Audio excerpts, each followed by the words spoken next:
Primeiramente, queria agradecer a presença de todo mundo que está aqui. Tá? Sejam muito bem-vindos a mais um webinar da Droga Vet São Paulo. Hoje nós temos como convidado Rodrigo Brasil Fernandes, médico veterinário, oftalmologista, focado em naturopatia. Aí você vai ter que me ajudar, Rodrigo. Naturopatia e medicina integrativa sistêmica e holística. É fundador da Zenpet Brasil e hoje vai abordar aqui alguns pontos sobre ceratoconjuntivite seca em cães e também a abordagem na medicina integrativa para essa patologia. Rodrigo, muito obrigado em ter aceitado o nosso convite. Pode ficar à vontade para se apresentar, para falar sobre a sua jornada, para falar sobre a Zenpet Brasil. Seja muito bem-vindo. Muito obrigado, Alex. Obrigado à totalidade da Droga Vet pela receptividade, pelo acolhimento de sempre, uma parceria aí de anos, e pela abertura para conseguir abrir um pouquinho mais o coração das pessoas em relação à naturopatia aplicada na medicina. Então, isso é muito importante em relação a essas aplicabilidades. Então, muito obrigado aí pela expansividade e para a abertura das cabeças, deixando cada sementinha no coração de todos aí em relação aos processos naturopáticos na rotina hospitalar. E qual que vai ser minha função hoje? Vai ser falar sobre a patologia em si, desde o sinal clínico até o tratamento alopático, mas eu também coloquei um plus também em relação à medicina integrativa. Como podemos abordar a ceratoconjuntivite seca integrativamente para a gente conseguir abordar também dessa forma, dessa linha mais natural também, tá bom? Então, aqui estamos para uma nova visão, então vamos para uma nova visão. Qualquer dúvida que vocês tiverem, vocês podem levantar a mão, podem perguntar no chat, que eu vou... Meu Deus, já tem algum chat. Boa noite. É o Alex falando. Sou eu que estou É, escrevendo aqui. se vocês tiverem alguma dúvida, pode me interromper. O Alex fala assim, Rodrigo, pelo amor de Deus, aí espera um pouco. Aí eu explico, não tem problema nenhum. O importante é vocês se sentirem completamente confortáveis a perguntar e sanar as dúvidas, tá bom? Porque esse mundo do olho seco é um mundo muito vasto, não é simplesmente um olho ressecado. É um mundo muito vasto a ser desbravado e também a ser aplicado na medicina. Nós temos que ter um bom manejo aí, tá bom? Então bora lá. Aqui é um pouquinho da minha jornada, então minha jornada foi deveras pluralista. Então eu passei pela cirurgia de pequenos animais, passei também pela parte de oftalmologia, então a pós-graduação em oftalmo, e ao longo disso estava sentindo uma necessidade de integrar junto aos meus tratamentos. Então, no meio dessa parte de cirurgia geral de pequenos, com oftalmologia e microcirurgia ocular, eu também comecei a me especializar em relação à laser terapia. E a partir daí eu fui evoluindo. Fiz uma pós-graduação em animal selvagem, então medicina de zoológico, e a partir daí eu comecei a entender o mundo de multiespécies, como nós podemos tratar não somente no segmento da oftalmologia, mas também naturopaticamente, integrativamente, em outras espécies. Então, não me restringindo somente a cão e gato, porque uma das minhas grandes paixões na faculdade era a cirurgia de pequenos, animal silvestre exótico e também nesse segmento integrativo que foi me conquistando ao longo do tempo. A partir daí, depois após de animais selvagens, eu também fui para aprimoramentos em naturopatia, medicina de floresta, medicina ancestral, que é justamente os segmentos ayurvédicos, Ayurveda, que é o conhecimento da vida. Então eu também tenho esses aprimoramentos para conseguir adaptar os meus protocolos. E foi justamente a medicina natural, integrativa, sistêmica e holística que me abraçou. Foi uma medicina que literalmente me abraçou e me transbordou de alegria. E o que mais me satisfaz é que tudo que eu aprendi ao longo da minha jornada eu consigo aplicar na medicina integrativa. Então por isso que é lindo, é integrar. E também nesse meio tempo eu também tive aprimoramento em intensivismo. Então eu fiquei intrinsecamente envolvido em relação à parte de terapia intensiva. Então a pluralidade gerou um senso crítico na minha cabeça para a gente conseguir ter, de fato, grandes paixões e a medicina integrativa conseguiu integrar tudo isso que eu aprendi até hoje. Então foi muito bom para a minha vida. Então vamos falar um pouquinho agora sobre o olho, que é uma das minhas grandes paixões. Então vamos falar em relação à parte estrutural, à parte anatômica, qual que é a grande particularidade em relação ao olho. Por isso que essa bolinha é tão importante para a gente, principalmente em relação ao segmento visual. obviamente, a visão é extremamente importante, principalmente na selva, principalmente animais selvagens, que depende disso para sobrevivência, né? Diferente de quando a gente tem um hábito mais domiciliar, que o animal ele consegue ter uma adaptabilidade sem riscos potenciais de óbito. Então, ter um manejo oftalmológico adequado, principalmente um manejo de zoológico, é muito importante para ter hábito predatório, para conseguir ter esses hábitos não humanizados. Então, é muito importante ter um segmento visual, principalmente se você vai realizar uma reabilitação e soltura. Em relação ao olhinho, como que nós podemos fazer essa segmentação? Vamos de fora para dentro. Então, a gente tem a córnea, que é a parte transparente do olho, então essa parte que auxilia na refração visual, refração luminosa, e justaposta a ela tem a esclera, ou esclerótica, que também é o branquinho do olho, que culmina nessa parte de estruturação ocular. Após a córnea tem a pupila, que tem a fenda pupilar, que dependendo da espécie, ela tem uma forma diferente, uma formação pupilar diferente, essa fenda, que também faz o controle luminoso, então faz uma dilatação ou contração pupilar, e gera essa parte de controle luminoso para não ter esses processos fotofóbicos. Após a íris, que é justamente o controle da pupila, né, o controle dessa fenda, tem o cristalino, ou a lente, fixada firmemente pelas zonas, né, essas fibras zonulares. Então, quando há uma luxação de cristalino, há uma ruptura parcial ou total dessas fibras zonulares. E do cristalino até a córnea, tem a produção de humor aquoso, ou seja, pelos corpos ciliares, pelos processos ciliares, que fica atrás da íris.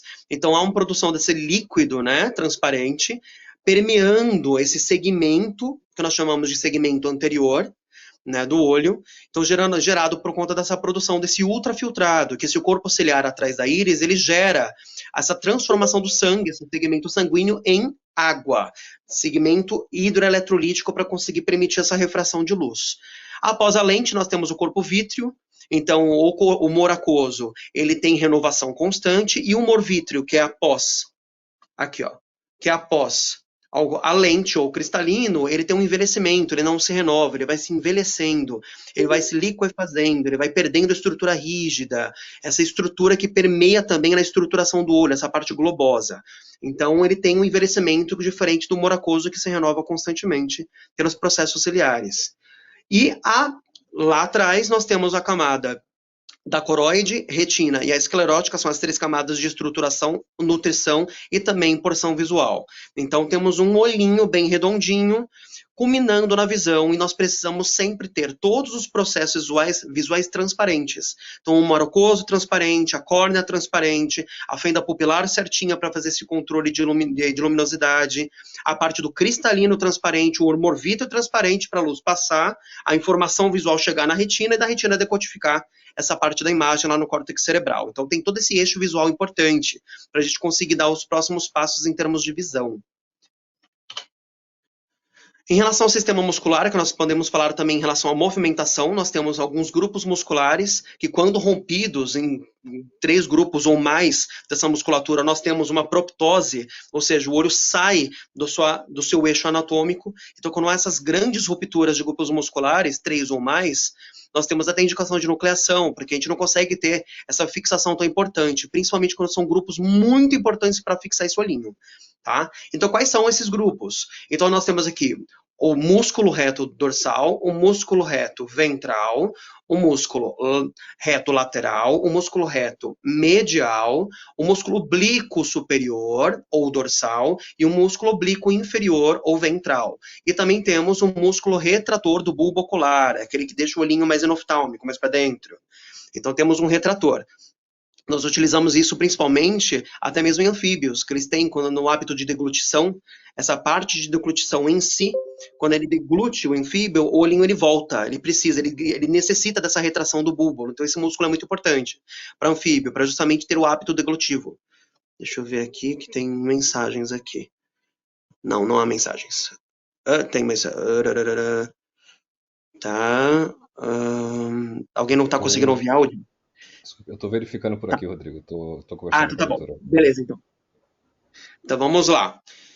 Então, esses são os grupos principais musculares para a gente conseguir ter, de fato, uma movimentação do olho, seja horizontal, vertical, rotativa. Então, a gente precisa desses músculos para isso. E dependendo da espécie animal, ele tem uma grande importância, como eu falei, no segmento de anfíbios. Aqui também temos as 3 túnicas extremamente importantes, que foram justamente que nós mencionamos em termos de anatomia. Então tem a túnica fibrosa, que é justamente essa parte de justaposição entre esclera ou esclerótica, que é utilizado muito em ser humano, e também a própria córnea. Então a córnea é um tecido diferenciado que gera transparência, e a esclerótica é o mesmo tecido corneano, mas com outro tipo de diferenciação celular. Por isso que ela é mais utilizada para sustentação das estruturas, junto com a córnea, mas ela não garante essa transparência, só a mesmo nível de sustentação.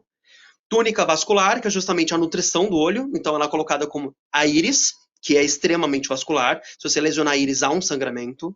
Corpo ciliar, que fica atrás da íris, que tem a produção do ultrafiltrado, que são os processos ciliares, a produção do humor aquoso, que é justamente o líquido dentro do olho, que faz parte também junto no segmento posterior com o humor vítreo. E a coroide, que é a camada grossa de vasculatura do olho, que gera também essa nutrição. Muito importante para ter uma nutrição vascular. Essa vasculatura é extremamente importante para não ter nenhum processo de necrose, falta de oxigenação dos tecidos extra e intraoculares, principalmente intraoculares. E a túnica nervosa, que é justamente a retina, nervo óptico e disco óptico. Então a retina, ela tem, que nós chamamos de tapete lúcido, que faz aquela reflexologia, né? Quando bate a luz no olho do animal, tem aquela luz que volta, é o reflexo do tapete lúcido, ou tapetum lucidum. E também ela faz, justamente na neuroretina, essa acomodação visual, ou seja, ela consegue captar essa informação luminosa, justamente por conta da informação da imagem, ela passa na retina, conduz pelo nervo óptico, e a partir do nervo óptico, ela faz todo o caminho visual, então quiasma óptico, corpo geniculado lateral, vai para a córtex cerebral, faz a decodificação de imagem e volta para a pessoa enxergando. Então isso é muito importante. Os eixos visuais transparentes e uma retina saudável, tá? Então aqui, ó, só para vocês saberem em relação à direção. Córnea, pupila, lente, humor vítreo, retina. E aqui atrás já tem o nervo óptico, que é a asma óptico, o corpo geniculado lateral, tem o segmento do córtex cerebral, decodifica a imagem e vai como imagem, porque entra como parte luminosa, faz essa alteração elétrica, transforma a eletricidade em formulação química para conseguir formular a imagem no córtex cerebral. Vamos agora à parte da lágrima. Como que nós falamos em termos de lágrima? Toda a lágrima ela precisa ter uma camada trilaminar, ou seja, a lágrima seja independente da espécie, ela precisa ter 3 camadas. Então nós temos primeira camada, a lipídica, que é de gordura, produzida pelas glândulas de meibômio, as glândulas tarsais, que fica justamente onde passa o lápis de olho. Então nós chamamos de tarso palpebral, onde tem as glândulas de meibômio, e essa gordura ela faz a capacidade de evitar que a lágrima se evapore. Ela cria uma camada de isolamento da parte de água. Isso é muito importante, porque se você tiver uma instabilidade dessa camada, vai evaporar muito fácil e gera um olho seco, que lá na frente eu vou explicar qual que é o tipo desse olho seco. Então é produzida pelas glândulas tarsais, a camada aquosa, então a própria água, produzida pelas glândulas lacrimais, seja a principal, que é aqui em cima, as acessórias e a glândula da terceira pálpebra, que está justamente, intimamente aplicada na membrana nictitante, certo? Então aquela terceira pálpebra do animal, graças a Deus que eles têm. E a camada mucínica, que é justamente o muco, produzida pelas glândulas de Henle, células caliciformes, que ficam no leito da conjuntiva. Que quando a gente fala que tem conjuntivite, tem na própria conjuntiva, na face posterior da membrana nictitante, temos muitas células a nível histopatológico dessas células caliciformes produtoras de muco. Então, qual que é a função desse muco? Ter um efeito surfactante natural. Ou seja, a lágrima ela tem que ter uma estabilidade hidroeletrolítica para conseguir aderir no olho. Quem faz essa aderência na superfície do olho é a célula mucínica, é justamente esse muco. E o epitélio da córnea, que é justamente onde adere, que nós chamamos de leito pré-lacrimal, né? Ou pelo menos a gente tem essa parte disso, né? Nessa justa posição, epitélio da córnea, que é a primeira camada dessa transparência, que é justamente esse tecido diferenciado. Tá? Então, toda lágrima tem que ter 3 camadas. Essas 3 camadas são importantes em perfeição para ter uma transparência e não gerar um olho seco, tá bom? Então, gordura evita que evapore, água lubrifica e também a parte de muco faz um surfactante natural que é a aderência da superfície do olho. Em termos de função excretora, então como que nós temos a excreção dessa lágrima? Ela é produzida pelas glândulas lacrimais e a partir daí ela tem que ser excretada. Como que ela é excretada? Ela tem os pontos lacrimais que nós chamamos de canalículos. Então vocês estão percebendo aqui, ó, são dois canalículos, olha onde está o mouse. Dois canalículos que nós chamamos de punctas lacrimais e essa puncta lacrimal, seja dorsal ou ventral, ou superior e inferior, principalmente por gravidade, né? A lágrima por gravidade ela forma um menisco lacrimal e por conta desse menisco ele drena muito mais na puncta lacrimal inferior, por gravidade, mas a superior também drena. E a partir dessas punctas lacrimais, elas conseguem ir para essa parte do saco lacrimal, e nesse saco lacrimal, onde ela se une, ela vai pelo ducto nasolacrimal, que é justamente onde está drenando e sai na narina. Por isso que os animais eles têm um focinho mais úmido, não é somente pela saliva, é por conta da lágrima. Então, quando tem uma obstrução dessa via de excreção, o animal tem um ressecamento da narina. Isso seja em inúmeras espécies, principalmente, mais visivelmente em relação à rotina hospitalar, de cães e gatos. Tá bom? Então, esse é o caminho que a lágrima percorre até ir para a narina. Aqui nós temos uma dacrocistorrinografia, ou seja, para vocês verem o caminho em termos de contraste. Você percebe, ó, aqui em relação à tomografia, ou até mesmo pela própria radiografia, temos aqui ó, um contraste da via nasolacrimal, ó, onde está a seta amarela. E pela tomo também tem os dois pontinhos onde tem esse contraste, essa parte de contraste tomográfico computadorizado. Então já tem aqui justamente os contrastes impregnando o caminho de excreção das vias lacrimais, tá bom? Aqui, ó, mais próximo ao caminho em contraste das vias lacrimais. Aqui nós temos também impregnação de azul de metileno, para vocês verem também o caminho. Então, ó, a órbita óssea, tem aqui onde tem o saco conjuntival, os canalículos ficariam aqui, a puncta lacrimal superior e inferior, vem o saco conjuntival, e a partir dali, unindo ao saco lacrimal, né, que tem união de tecidos, ele vem também os ductos nasolacrimais. E a partir dali, vai para a narina, ó. Aqui a puncta, saco, e vem o ducto nasolacrimal até a narina. Então tem um contraste de azul de metileno, tá? Outra parte aqui também, ó. Todo o circuito impregnado com azul de metileno. Eles fizeram até uma sondagem, ó, com uma estrutura de madeira para vocês conseguirem ver as vias também em relação quando sai a lágrima. Em termos de inervação, neurooftalmologicamente falando, a lágrima é produzida por processos de irritação, processos de desconforto. Então, qualquer situação que gere um desconforto e saia do padrão de normalidade do olho, gera um lacrimejamento, diferente de epífora. Epífora é uma deficiência de drenagem lacrimal. Isso gera um acúmulo de lágrima, porque não está drenando. Isso tem outras patologias que geram isso. Agora, lacrimejamento cursa com dor. Então, se tem processo doloroso, isso vai gerar um aumento de uma hiperprodução glandular lacrimal na parte aquosa. Então, como é que faz em relação a eixo de produção lacrimal? Vem principalmente ao nervo facial, que tem justamente uma intimidade nervosa com o nervo trigêmeo, que esse nervo trigêmeo gera também a sensibilidade na superfície do olho, diferentemente de braxéfalos. Então, os braxcefálicos de focinho curto, eles têm uma dessensibilização trigemial no centro da córnea, então eles não têm tanta sensibilidade como as outras raças. Isso lá na frente eu vou explicar o porquê. E também as outras raças mais mesoidólico-cefálicas, elas têm uma inervação maior. Então o nervo trigêmeo ele gera essa sensibilidade, essa sensibilização na superfície do olho que ativa as outras vias nervosas para a lágrima. Então vem do nervo facial, depois vem para o nervo oftálmico, do nervo oftálmico vem para o nervo lacrimal, que tem intimidade com esse nervo trigemial.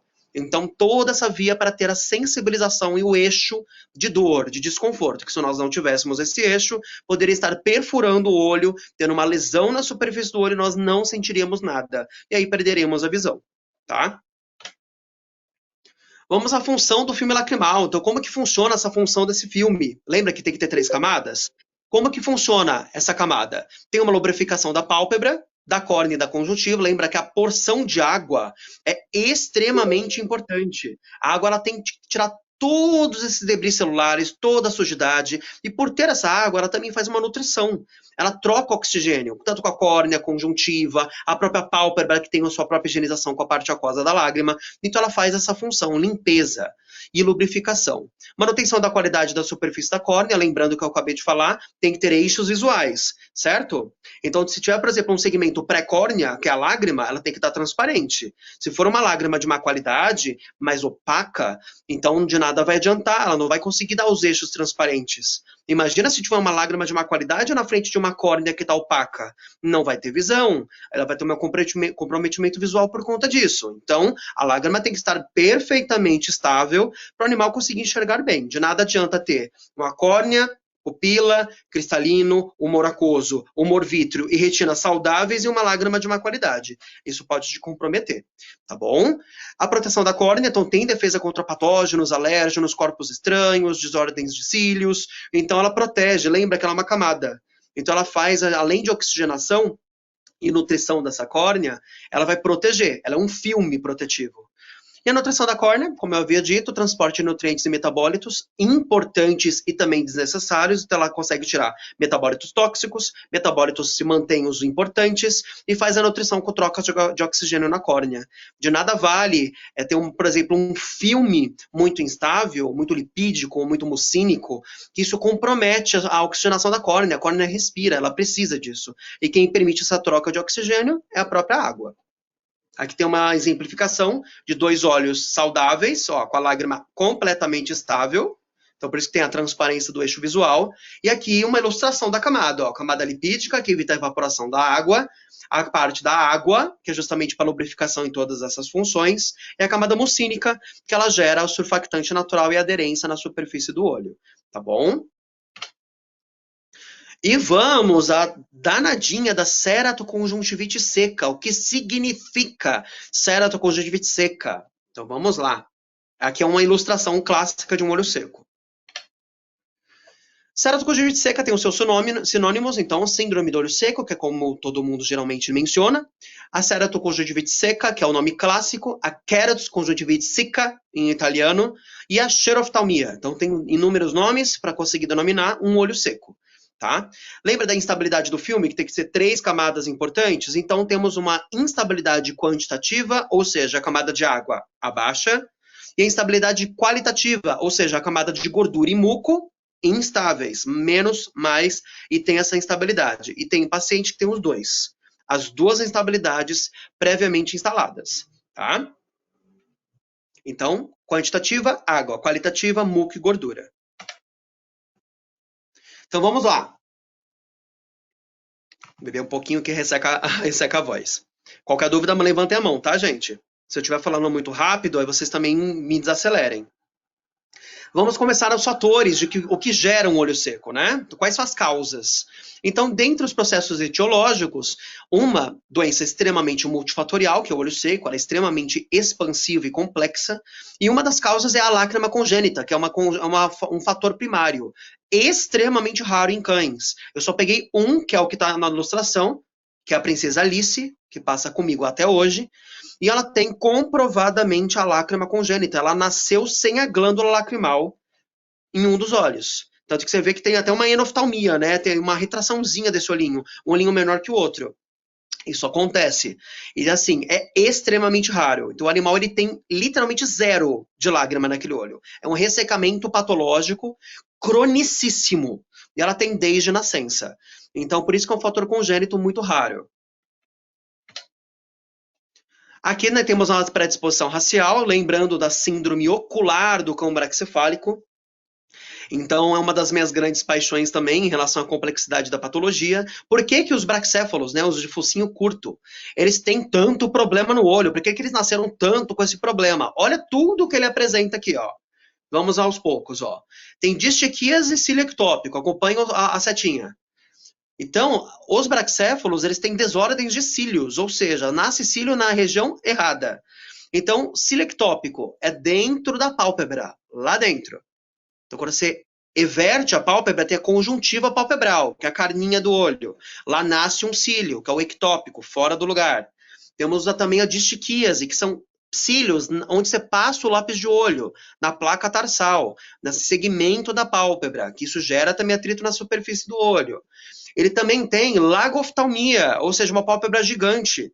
É tão grande que ela gera exposição do olho. Então tem correção blefaroplástica para conseguir isso, ter essa correção devidamente feita. Tem a ceratite pigmentária primária, olha que maravilha. Tem todos os braquicefálicos, têm as suas pigmentações por patologias, mas o PUG, né, que é o suprassumo, né, o magnânimo da síndrome ocular do braquicefálico, ele tem uma pigmentação primária, ou seja, que não depende de nenhuma outra patologia para pigmentar essa córnea, ele pigmenta sozinho. Então ele não somente pigmenta de forma secundária outras doenças, mas também de forma primária. Então ele tem essa exclusividade do PUG e a proctose do bulbo ocular, ou seja, que nós chamamos de exoftalmia fisiológica. O olho é muito esbugalhado. Blá. Muito pá. Então isso gera um ressecamento da superfície. Lembra que é uma pálpebra enorme, gera uma exposição e o olho fica completamente exposto, fica sensível por conta disso. Então é um olho muito esbugalhado, com uma pálpebra gigante, vai gerar lesões e ressecamentos. Triquíase de carúncula, aqui onde está a setinha, bem aqui na região do canto medial ou canto nasal, nascem da carúncula lacrimal. Lembra daquele saco lacrimal que a gente fala que alberga o menisco lacrimal e drena pelo ducto nasolacrimal? Nesse saco lacrimal, que nós chamamos de carúncula lacrimal, aqui pode nascer pelo no cão braquicefálico. Nós chamamos de triquíase caruncular.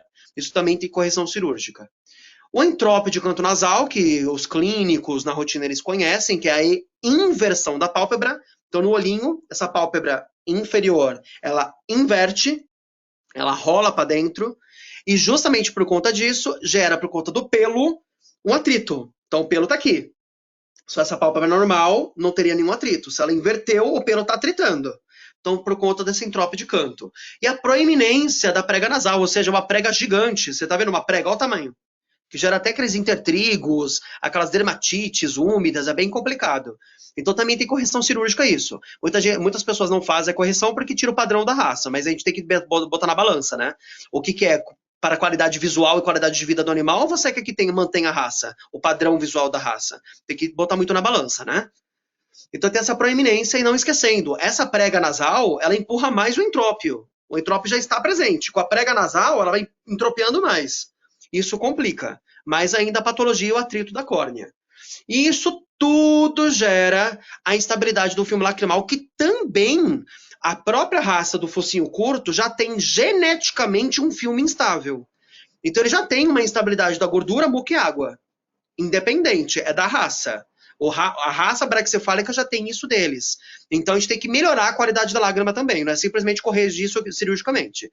Tem que fazer lançamão de uso de colírios.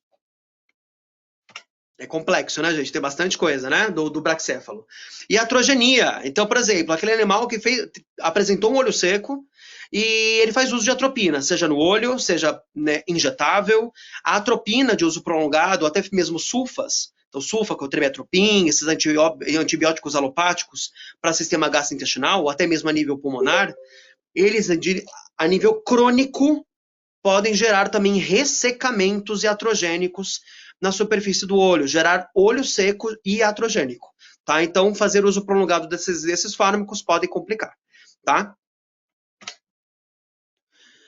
A parte também em relação à radiação, né, a radioterapia, quando você faz a incidência da radiação, por exemplo, para um processo tumoral, que você quer destruição dessa célula, às vezes tem a radioterapia que não é seletiva, né? Mata a célula saudável e mata a célula cancerígena. Se tiver uma radioterapia na proximidade da célula lacrimal, também vai matar esse tecido saudável e vai inviabilizar, então pode gerar olho seco. Sinomose, então faz inclusão viral nas glândulas lacrimais, faz uma alteração bioquímica e hidroeletrolítica, até mesmo a nível secretório da glândula, e gera um olho seco reflexamente por conta dessa inclusão viral. Não esquecendo, ó, a narina aqui, ó. Viu que tem um olho seco e a narina ressecada, que significa não está tendo água na narina para lubrificar. Então não é porque o vírus gera essa alteração na estrutura da narina, é a lágrima que não está chegando porque tem essa deficiência aquosa. E se tem muita secreção no olho, obstrui o ângulo de drenagem, né? O ângulo que drena, os punctas lacrimais são obstruídas pela secreção, gera uma epífora reflexamente, então escorre o pouquinho que tem, e a narina ela resseca consequentemente. Nós temos aqui um filhotinho com sinomose também, as úlceras que ele tem no olho por conta desse ressecamento. Então não tem lágrima para lubrificar e conseguir nutrir essa córnea para cicatrizar. E até mesmo o vírus da sinomose retarda a cicatrização. Então a matriz de colágeno ela não consegue ter uma mobilização, uma modulação dessa córnea por conta do vírus. Eles também geram uma queda de imunidade no olho, ele gera processos reduzidos de cicatrização da córnea. Leishmaniose, outra patologia, né, que gera o ressecamento pela mesma forma, tem uma inclusão desse parasita no eixo lacrimal, isso gera também os seus próprios ressecamentos. Pega a nível visceral, pega a nível cutâneo, não esquecendo que pele acometida no corpo acomete a pálpebra também, porque a pálpebra é uma continuidade da pele do corpo, que é o maior órgão do corpo. Então se acomete corpo, acomete pálpebra, se acomete pálpebra, acomete lágrima, certo? Se a glândula de gordura está na pálpebra, se ela tiver uma blefarite, uma blefaroconjuntivite, por conta de leishmaniose ou qualquer outra patologia dermatológica, gera uma instabilidade do filme, tá? E não esquecendo uma observação aqui para vocês. Ó, o ectrópio, lembra do entrópio que inverte? Também temos o ectrópio, a eversão, a pálpebra vai para fora. Se ela vai para fora, ó o ressecamento. Ela está conseguindo fechar a pálpebra totalmente? Não, porque ela está para fora. Ela não está assim, para você fazer a lubrificação no ato de piscar. Ela está assim. Então, se não consegue piscar direito, a lágrima escorre ou não drena direito e esse ectrópio também resseca. E tem correção blefaroplástica, então essas oftalmoplastias para corrigir isso também. Nós temos o trauma panfacial, ou seja, atropelamento, independente, o trauma panfacial é na face toda. Então, se você tem um trauma panfacial, gera acometimento do nervo facial, nervo trigêmeo, e gera uma ceratoconjuntivite neurogênica, ou seja, não tem inervação para produzir lágrima. E aí nós temos que fazer as devidas abordagens alopáticas para conseguir reavivar, ou a nível cirúrgico, ou a nível clínico, essa parte, ou até nem mesmo integrativo, essa parte neuronal, tá bom? Proptose traumática do bulbo ocular, ou seja, o traumatismo craniano encefálico cerebral, quando bate na cabeça um trauma forte, o olho sai. Essa proptose traumática, que é patológica, ela gera o ressecamento, por isso que é uma emergência oftálmica. O ato de tempo de ficar exposto, a pálpebra gera um garrote. E esse ato de garrotear o nervo óptico, a artéria ocular principal, gera uma necrose dos tecidos oculares e gera um óbito ocular. Então, quanto antes você reposicionar esse bulbo ocular, melhor. Então você tem que unir todos os fatores. Quantos grupos musculares foram rompidos, se o nervo óptico está seccionado, se houve um acometimento da artéria ocular principal, você teve, quanto tempo está com essa proptose e com essa pálpebra garroteando. Então tudo isso interfere para um ato de nuclear, não é simplesmente nuclear. Tá? Dá sim para salvar uma visão. E a ceratite de exposição, que significa exposição, o olho está exposto, tá para fora, não tem pálpebra lubrificando, isso gera ressecamento, um olho seco. E por conta da ceratite, inflamação que está gerando isso, gera também desordens na própria superfície, opacidades, até mesmo processos ulcerativos, tá? A outra ceratite de exposição, e quem eu coloquei aqui? O braquicefálico, de focinho curto. Por que eles têm mais predisposição à exposição? Lembra que ele já tem a exoftalmia fisiológica, um olho mais esbugalhado? Pensa que no olho, o animal ele tem osso no teto, no chão, uma parede, e a outra parede não é osso, é ligamento. Então, esse ligamento forte que sustenta essa estrutura. Então, pensa que no braquicéfalo, a casinha já é incompleta, como os outros animais também, mas a órbita óssea dele, onde alberga o olho, é rasa. Não é? Ela não alberga totalmente, por isso que o animal é mais exposto, porque a órbita óssea é mais rasinha, então ele fica mais exposto, essa exoftalmia fisiológica. Se ele tem um processo traumático, faz mais exoftalmia, mas aí é patológica, e gera mais ressecamento e mais ceratite de exposição, tá bom? Nós temos também as partes metabólicas, né? A parte da metabologia hormonal. Então, o hipotiroidismo, que gera um ressecamento por conta da redução de metabolismo. Então, você está reduzindo o metabolismo por conta da patologia. Isso gera também redução da parte de filtração e também da produção lacrimal. Então, as funções oculares, elas reduzem correspondentemente aos processos fisiológicos do hipotiroidismo. Tá bom? Então gera um olho seco sim, gera outras patologias também, então depósito de gordura, cálcio, tem outras situações que o hipotireoidismo também pode corresponder, o hiperadreno também, a dislipidemia. Então, a endocrinologia, ela é extremamente importante a ser estabilizada porque o olho também sofre. Lembra que o olho é a janela da alma. Então, tudo que acontece no olho são sinais para você se atentar ao corpo como um todo, essa visão mais sistêmica, tá? Nós temos a blefaroconjuntivite, lembra que eu falei que se tem uma doença de pele do corpo, corresponde à pálpebra também, porque a pálpebra também é pele. Então, se ela é cometida por uma alergia, uma bactéria, um fungo, um vírus, protozoário, parasita, independente, uma doença autoimune, se essa pálpebra está inflamada e a conjuntiva também, gera perda de função. Qualquer inflamação gera perda de função, certo? Então, se tiver essa perda de função, a lágrima também é cometida e gera um olho seco. Tá?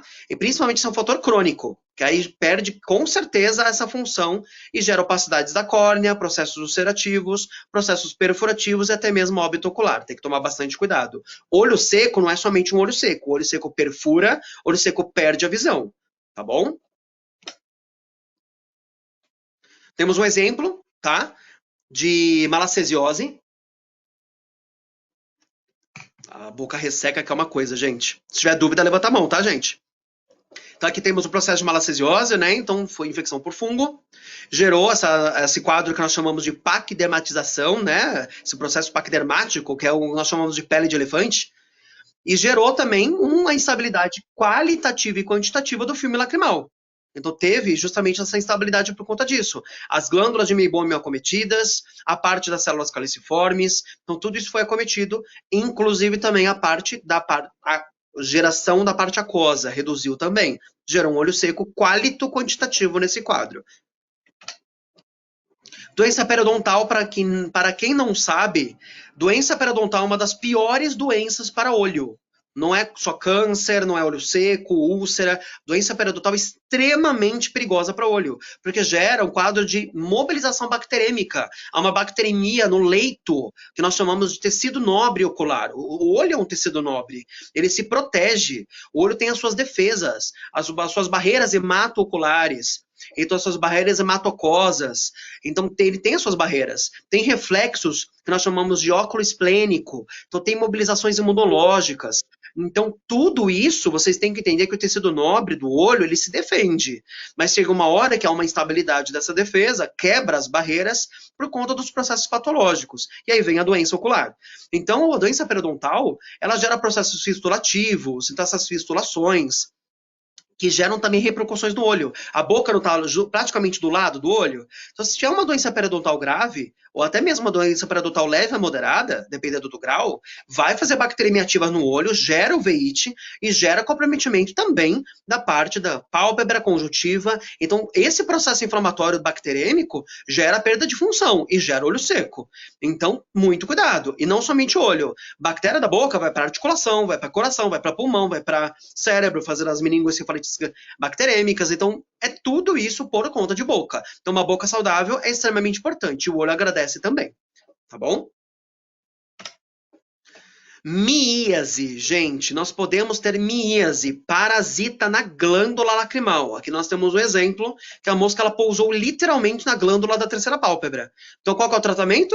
Remover a miíase, mecanicamente, farmacologicamente, da forma que você preferir, e dá sim para você revitalizar essa glândula se não foi totalmente acometida.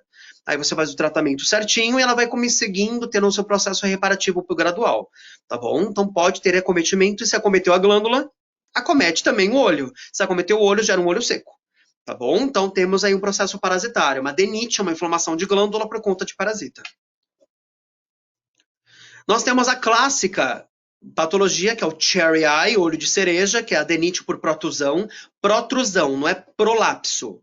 Protrusão. Prolapso é quando a gente faz uma estrutura que nós temos tubular, que ela mesma faz um prolapso nela mesma. Isso é um prolapso, é uma estrutura tubular que a gente consegue denominar isso a outros órgãos, por exemplo, intestino, entre outras que têm, por exemplo, uma continuidade tubular, certo? Então, nós chamamos de protrusão da glândula da terceira pálpebra, que ela não é tubular. Então, essa protrusão é uma glândula exposta. Se é uma glândula exposta, consequentemente gera uma adenite, que é uma inflamação. A inflamação gera perda de função e gera um olho seco. Tá?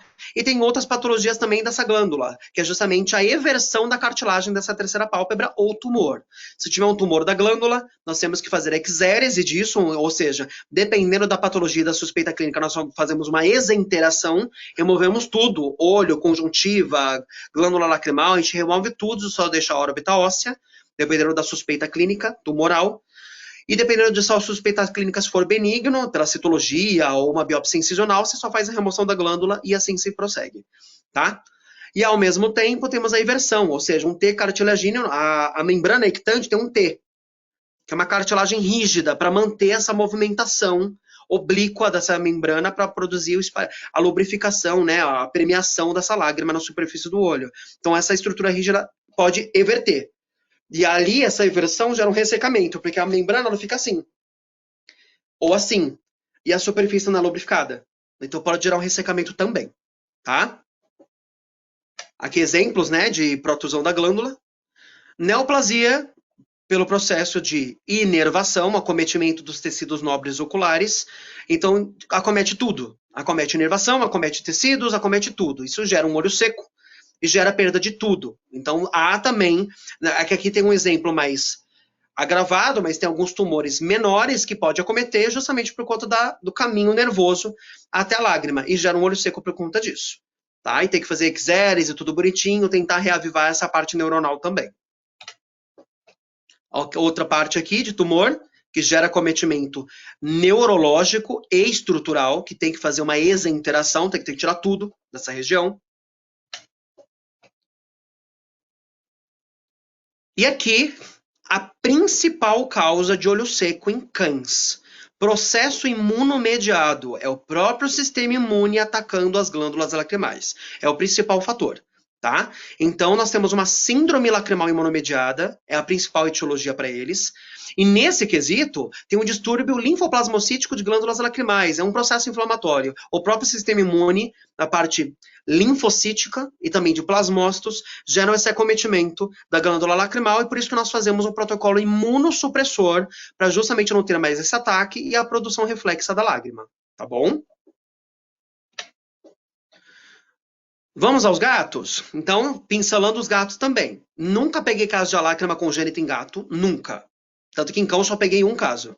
Então tem gato também, a ausência da lágrima, mas na minha casuística eu nunca peguei.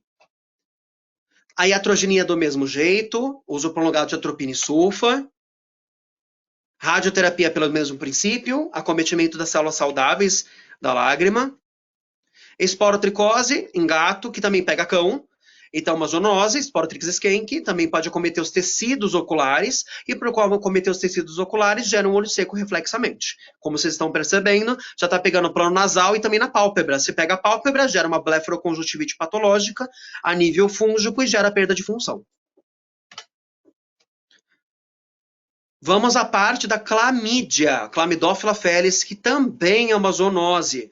E é uma das principais causas, quiçá a principal, de olho seco em gato. Então, nós temos essa quemose, que é a conjuntiva mais proeminente, essa carnona aí que vocês estão vendo, é uma quemose, é uma conjuntiva mais proeminente, uma conjuntiva muito inflamada. Você tem uma conjuntivite, essa conjuntivite dá uma queda, uma depressão expressiva das células caliciformes. Isso gera o que nós chamamos de desertificação epitelial. Ou seja, há uma desertificação a nível das células caliciformes, da ausência delas, ou minimamente presentes, e gera um ressecamento do leito ocular, do leito epitelial, do epitélio da córnea, a primeira camada, justamente por conta disso. Tá? Então, a parte da clamidiose felina, por conta da blefaroconjuntivite e essa quemose, gera olho seco de fator principal em gatos. Então, se tiver esse fator, já espere que tenha um olho seco, por conta dessa desertificação das células caliciformes na superfície do olho. E lembra que a célula caliciforme é um surfactante, então vai escorrer essa lágrima. Se escorre essa lágrima, que é uma lágrima instável, gera um olho seco qualitativo. E se for uma inflamação muito importante, gera também deficiências das próprias glândulas lacrimais, seja acessória principal ou da terceira, que gera também a parte da deficiência aquosa, tá bom? Gato também, trauma panfacial, acometimento do nervo trigêmeo, nervo facial e também do nervo lacrimal ultimamente. Gera uma CCS neurogênica. Proptose traumática da mesma forma, há um impacto, mesma coisa quando acontece em gato braxéfalo, tá? Persa também é braxéfalo, gera o trauma, tem a ceratite de exposição igual, por exemplo, pug, bulldog, pequinês, ele também tem essa parte dessa expressividade às raças braxcefálicas de gato também. Tem a mesma ceratite de exposição. É uma emergência oftálmica, como eu falei, pelo fator de garrote, então tem que reposicionar o quanto antes. Nós temos aqui a etiologia viral, que é justamente a rinotraqueite, o herpes vírus felino. Ele também faz acometimento na superfície do olho, que nós chamamos de ulceração dendrítica, que é justamente umas úlceras mais geográficas. E isso daí também gera acometimento dessa superfície, instabilidade do filme lacrimal também. E lembrando que também a rinotraqueite pode fazer acometimentos em forma de conjuntiva. Então, também gera conjuntivite, gera acometimentos de pálpebra, mas principalmente dessa instabilidade do filme lacrimal e também dessas úlceras dendríticas na superfície do olho. Então, acomete muito tecido também, tá? E gera olho seco, respectivamente. Nós temos também protusão da glândula da terceira pálpebra em gato. Eu peguei só uma vez. Não é tão comum como também em cão, né? Em cão acontece bem mais o cherry eye, o olho de cereja. Mas gato tem, eu só peguei uma vez e é a mesma coisa. Sepultamento glandular, tudo bonitinho, procedimento cirúrgico, indicação médica formal cirúrgica, tá? Você está protruído, tem uma adenite, a adenite gera perda de função e gera olho seco. A glândula lacrimal da terceira pálpebra, ela é extremamente importante para a produção de água. Então, não tem indicação médica formal de remoção glandular. É sepultamento. Você só é indicada a remoção cirúrgica da glândula da terceira pálpebra se for um tumor, se houver um fator de necrose, algo que acometa o tecido nobre do olho. Daí você consegue remover. Não é isso, não tem essa indicação por conta dessas patologias, não se remove. Isso é imperícia médica. Se você vê uma glândula saudável e você faz a exérese, você remove, extirpa essa glândula, a nível prolongado ele vai gerar um olho seco. Isso é imperícia médica. Isso faz gesto processual. Não pode se remover. Tá? Então tomem cuidado a quem remove um tecido saudável, sendo que tem indicação de sepultamento. Tá bom? Vamos lá, neoplasia e cirurgia facial. Então, se tiver uma cirurgia facial extensa, acomete inervação. E se tiver uma tumoração também, tem que fazer a remoção, tudo bonitinho. Mas se tiver um tumor, também gera, por conta de metástase local ou à distância, essas paraneoplasias locais. Isso pode também gerar, por conta de metástase e paraneoplasia lacrimal, olho seco também. Tá bom? Ou tumor da glândula da terceira pálpebra, tumor da glândula principal, tumor palpebral que acometeu a glândula independente. Nós vamos aos sinais clínicos. Falamos de cães e gatos, então vamos lá. Em outro momento a gente fala também sobre CCS em animal silvestre. Mas vamos lá. Temos quais são os sinais clínicos que você observam de sinal clínico no olho? Então vamos lá, a grosso modo.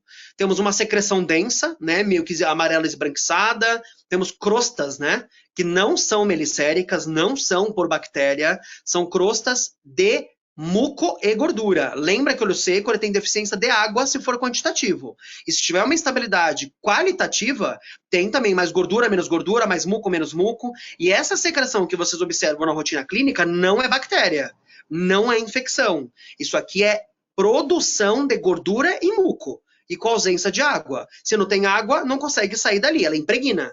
Então dá essa sensação de infecção. E a longo prazo essa secreção ela começa a formar uma crosta, esse processo crostoso, que não é melicérico, é mais lipídico, é mais mucínico, tá bom? E toda a parte que é um braxéfalo, né? Então tem a prega nasal exuberante, a exoftalmia fisiológica, macrobléfaro, tem a pigmentação da superfície do olho, pigmentação da própria esclerótica. Então você tá vendo quanta coisa um olho sem água acontece? É muita coisa, então a gente tem que tomar bastante cuidado, tem que intervir o quanto antes. Então vamos lá. Opa, é isso? É isso. Então vamos lá, quais são os outros sinais clínicos? Ó, primeira foto, você percebe que tá querendo ficar uma opacidade, né? Mas ó a secreção ó a secreção lá em cima. Tem uma secreção lá em cima. É uma secreção mucolipídica, não é bacteriana. e já tem uma opacidade, já não está começando a não ter transparência. Olha o canto superior direito, olha a vascularização que está tendo, essa neovascularização por conta da falta de água.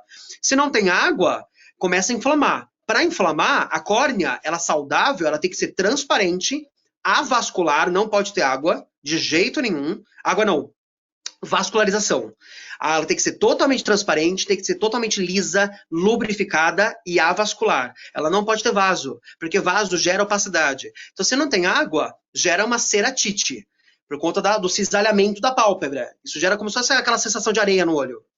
Então, se tem um cisalhamento, isso gera uma ceratite, uma inflamação da pálpebra, ulcerativa ou não. Se tem uma ceratite, gera dor. Lembra do nervo trigêmeo? Se gera dor, gera um lacrimejamento, mas não tem água. Então começa a ter uma hiperprodução de muco e gordura e vem a secreção.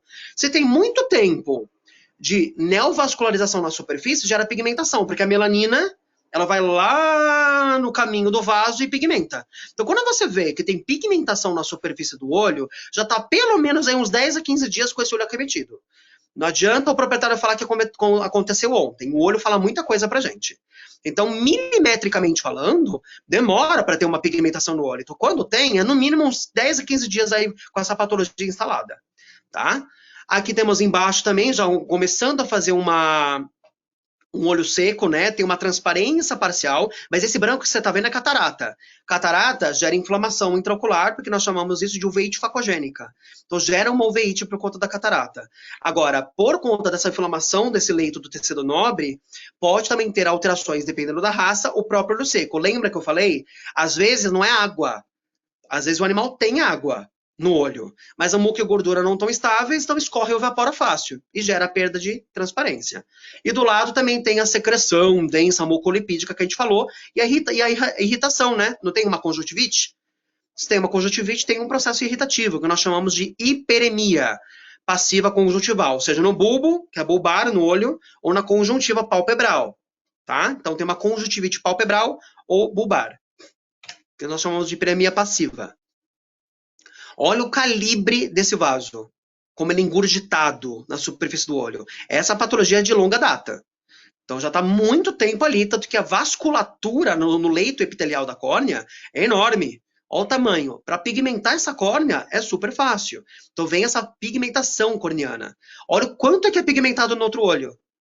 Está praticamente invadindo 75% da córnea. E às vezes você pega a paciente só assim, sem secreção, só com pigmentação. Nossa, mas não é olho seco. Quando tem secreção, não tem crosta, não está irritado direito, acho que não é olho seco, não. Investiga, às vezes é só uma ceratoconjuntivite seca qualitativa. Vamos lá. Olha o quanto de pigmento. Por conta de estabilidade do filme. E a ausência de água. Olha quanto. E dependendo da cronicidade da doença, a pigmentação começa a aumentar. Ela tem uma projeção. E tem até uns relevos por conta dessa pigmentação. Então, o olho seco cega. Não pode simplesmente falar, é só um olho seco. Não, ele cega. Tá? Tem que tomar muito cuidado. Aqui tem uma observação para vocês, ó. Isso é um procedimento, ó. Acompanha meu mouse. Tá vendo que aqui tem uma área que não está pigmentada? Aqui, ó. Isso aqui é um procedimento cirúrgico que nós tiramos a pigmentação, uma microcirurgia. A gente remove esse pigmento com uma espátula microcirúrgica para conseguir remover esse pigmento. Qual que é a grande complicação? Quando tem essas pigmentações crônicas, o ato de você operar gera inflamação. Já que é uma cirurgia estéril, você pode lançar mão de corticoide com este tipo de úlcera, porque é estéril, é microcirúrgica, então você consegue lançar mão. A gente não indica corticoide, corticoide terapia, corticosteroide tópico ocular ou oral, quando cursa com bactéria, porque isso gera lesão na matriz de colágeno e gera perfuração. Tá? Então, excedendo uma microcirurgia estéril que você pode utilizar, ou até mesmo uma ceratite ulcerativa punctata, que é autoimune, não sendo essas patologias, você não pode utilizar quando tem corticoide e uma bactéria nesse leito. Então, nós temos aí uma remoção dessa pigmentação a nível microcirúrgico, para garantir visão, mas tem risco de voltar. Você faz a microcirurgia, certo? E inflamando essa córnea, você tentando controlar, mas você já deixa o proprietário ciente que pode pigmentar de novo. Então, não é 100%, tá? Vamos lá, ó, pigmentação, como eu te falei para vocês, que é da malacesiose, acometeu pálpebra, acometeu a pálpebra da conjuntiva, a conjuntiva já teve um olho seco qualitativo, e também se acometeu glândula lacrimal também, já vem um olho seco quantitativo junto.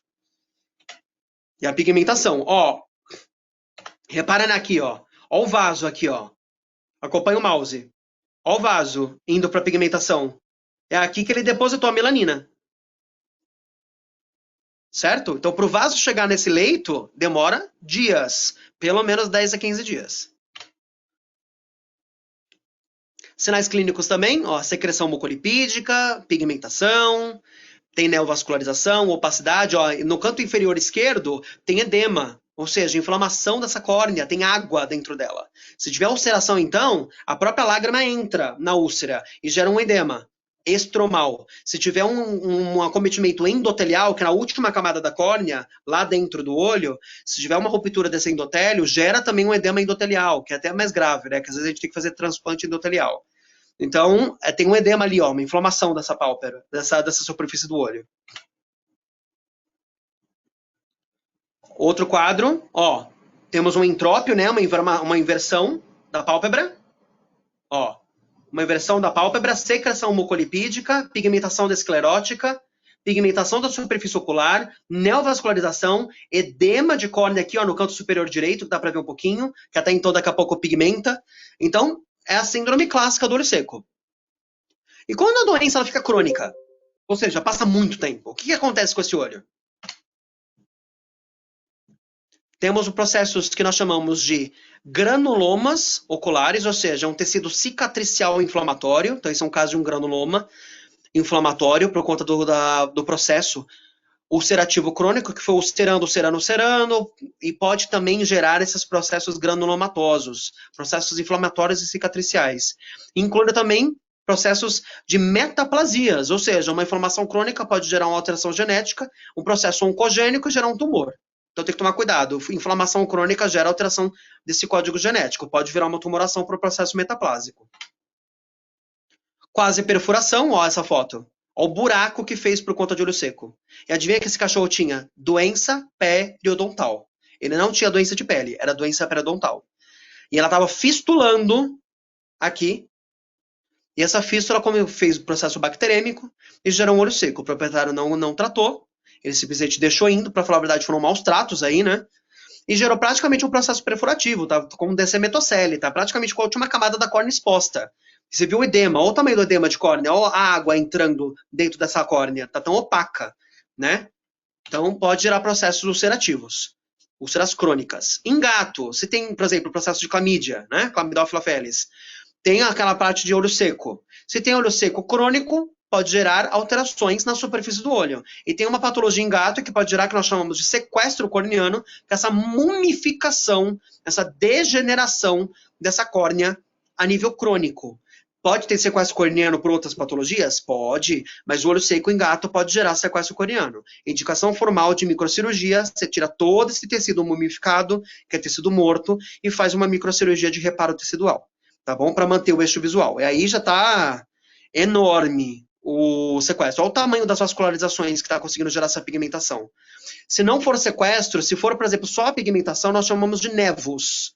Nevus corneano, ou pigmentação corneana. É um pigmento, tá? De melanina. E aqui, ó, do gato, ó, entrópio.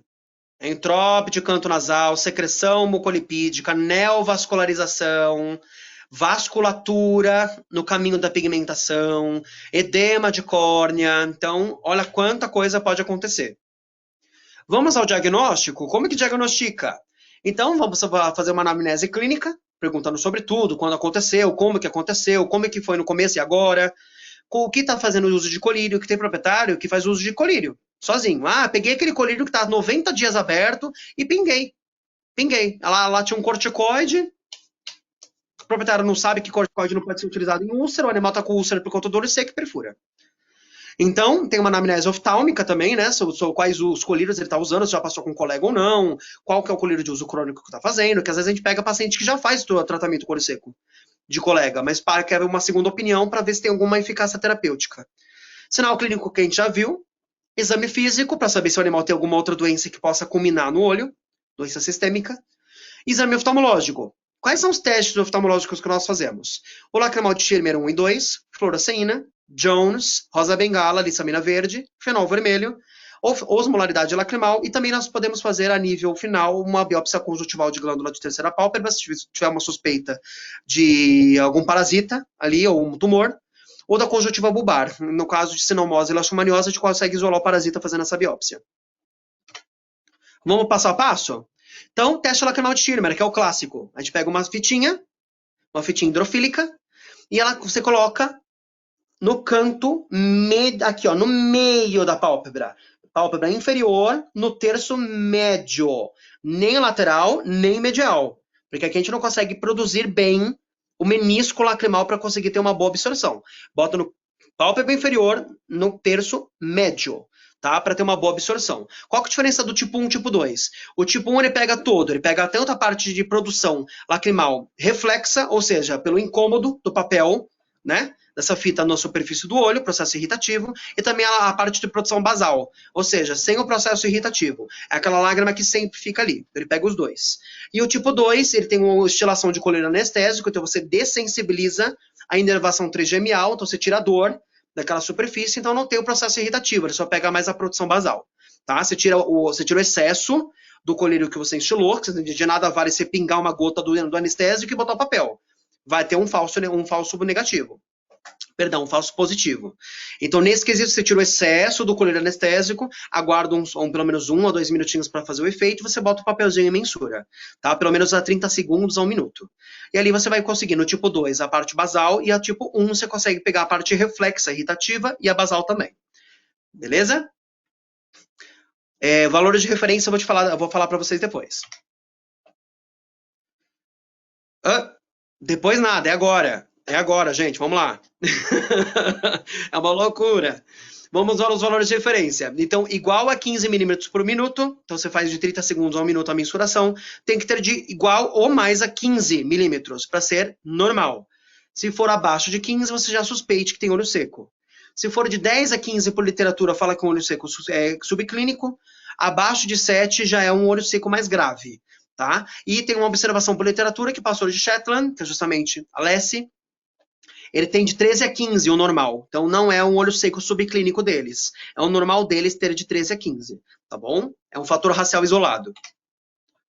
O papelzinho, que a própria Drogavet ela disponibiliza, tanto que tá aqui, papelzinho hidrofílico, que você coloca no terço médio, nem no canto medial, nasal, nem no canto temporal, que é o lateral. Para você conseguir pegar bem o menisco lacrimal produzido. Aqui nós fizemos só o tipo 1, do Schirmer. O ser humano também se faz. Da mesma forma, é que o menisco lacrimal do ser humano é muito bom. E eles não têm membrana da terceira pálpebra. Eles não têm membrana nictante. Então não tem essa terceira pálpebra. Então eles têm a área expansiva liberada. Então você pode botar na parte mais temporal, na parte média, na parte mais medial, que ele vai produzir bem e absorver bem essa parte hidrofílica do papel, da fita. No animal, não. O menisco fica mais no terço médio e tem ali na parte nasal, a membrana nictante, que também pode comprometer essa absorção desse papel. Em animal, tá? Que a gente puxou a pálpebra para vocês verem onde coloca, certo? Ela se dobra, o papelzinho aponta e coloca na pálpebra. Ó, o papel dobra e coloca na pálpebra. E aqui vai absorver na fitinha. Em 30 segundos a 1 minuto. Aqui, temos aqui o papelzinho, olho seco, olha, deu 3 milímetros por minuto e o outro deu 4 milímetros por minuto. Olho seco severo. Abaixo de 7 já é olho seco grave. E o normal, que deveria ser, que é o 15. Ou mais. Teste de fluoresceína. Perdão. Como que funciona? Lembrando, gente, que se você vê um teste de um Schirmer acima de 15, muito acima, tipo 20, 30, 40, tipo passa muito, você tem que suspeitar se não tá com dor. Lembra? Lacrimejamento.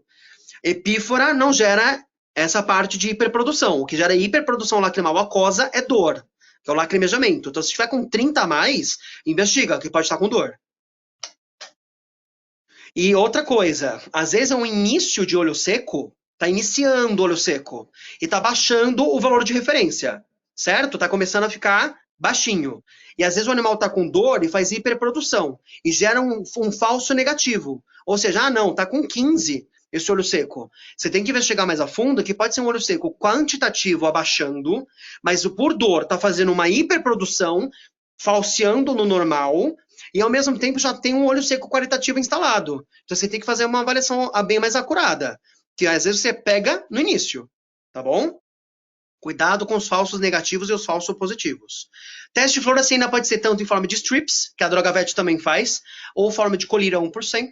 Então você pode pingar na superfície do olho, você puxa a pálpebra superior e pinga para conseguir premiar a pálpebra toda. E os strips também da mesma forma, você pinga uma solução fisiológica e coloca esse corante na superfície para impregnar tudo também. Pode ser também em forma de flaconete, que ele já vem pronto, você só coloca no olho também. Tá? Utilizado muito em ser humano. Como que funciona isso? A córnea, ela tem 4 camadas. Epitélio, que é a parte mais externa. Estroma, que é enorme a camada. Vem a parte da membrana de Descemet. Lembra aquele animal que estava quase perfurando o olho, que estava bem azul? A membrana de Descemet já estava exposta. É a penúltima camada. Passou ela, perfura. E o endotélio, que é a última camada, que é a bomba hidroeletrolítica para conseguir manter essa córnea transparente. Quem mantém a córnea transparente não é só a lágrima, é o endotélio. Ele que faz a troca hidroeletrolítica do humor aquoso lá dentro, para justamente não ter essa perda de transparência. Então tem essas 4 camadas. Quando tem uma úlcera, você perde a primeira camada. E expõe o estroma. Se expõe o estroma, o corante vital de fluoresceína impregna essa camada. Por isso, quando você vê uma úlcera, você está impregnando o estroma. Ele é hidrofílico, ele impregna. E aí o estroma, por ser uma camada grossa, tem as úlceras de córnea superficiais, intermediárias e profundas. Que aí, se for profunda, expõe a Descemet. Se expõe a Descemet e passa por ela, vem endotélio e perfura o olho. Tá? Então, o corante vital da fluoresceína pega a parte estromatosa, a parte de estroma, segunda camada.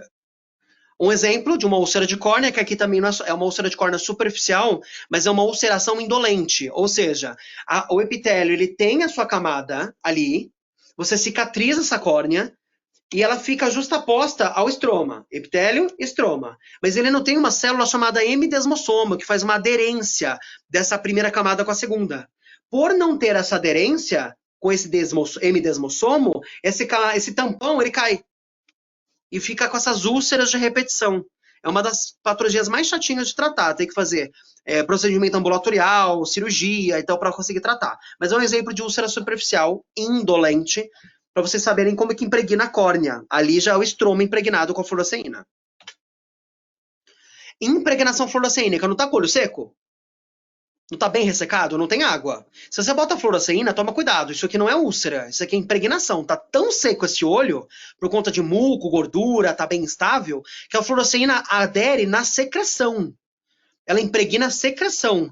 Tem muita gente que acha que isso aqui é úlcera. Não é. Isso aqui é a fluoresceína impregnada na secreção densa e ela fica ali. Então, se você não lavar bem esse olho, você não vai saber se tem úlcera ou não. Como eu falei, cuidado com os falsos positivos. Cuidado, não é úlcera. É um olho seco impregnando o corante. Por isso que a gente faz também a biomicroscopia ocular, esse equipamento aqui do lado, no canto inferior direito. A gente usa isso para a gente conseguir fazer uma varredura mais aprofundada na superfície do olho. Tá bom?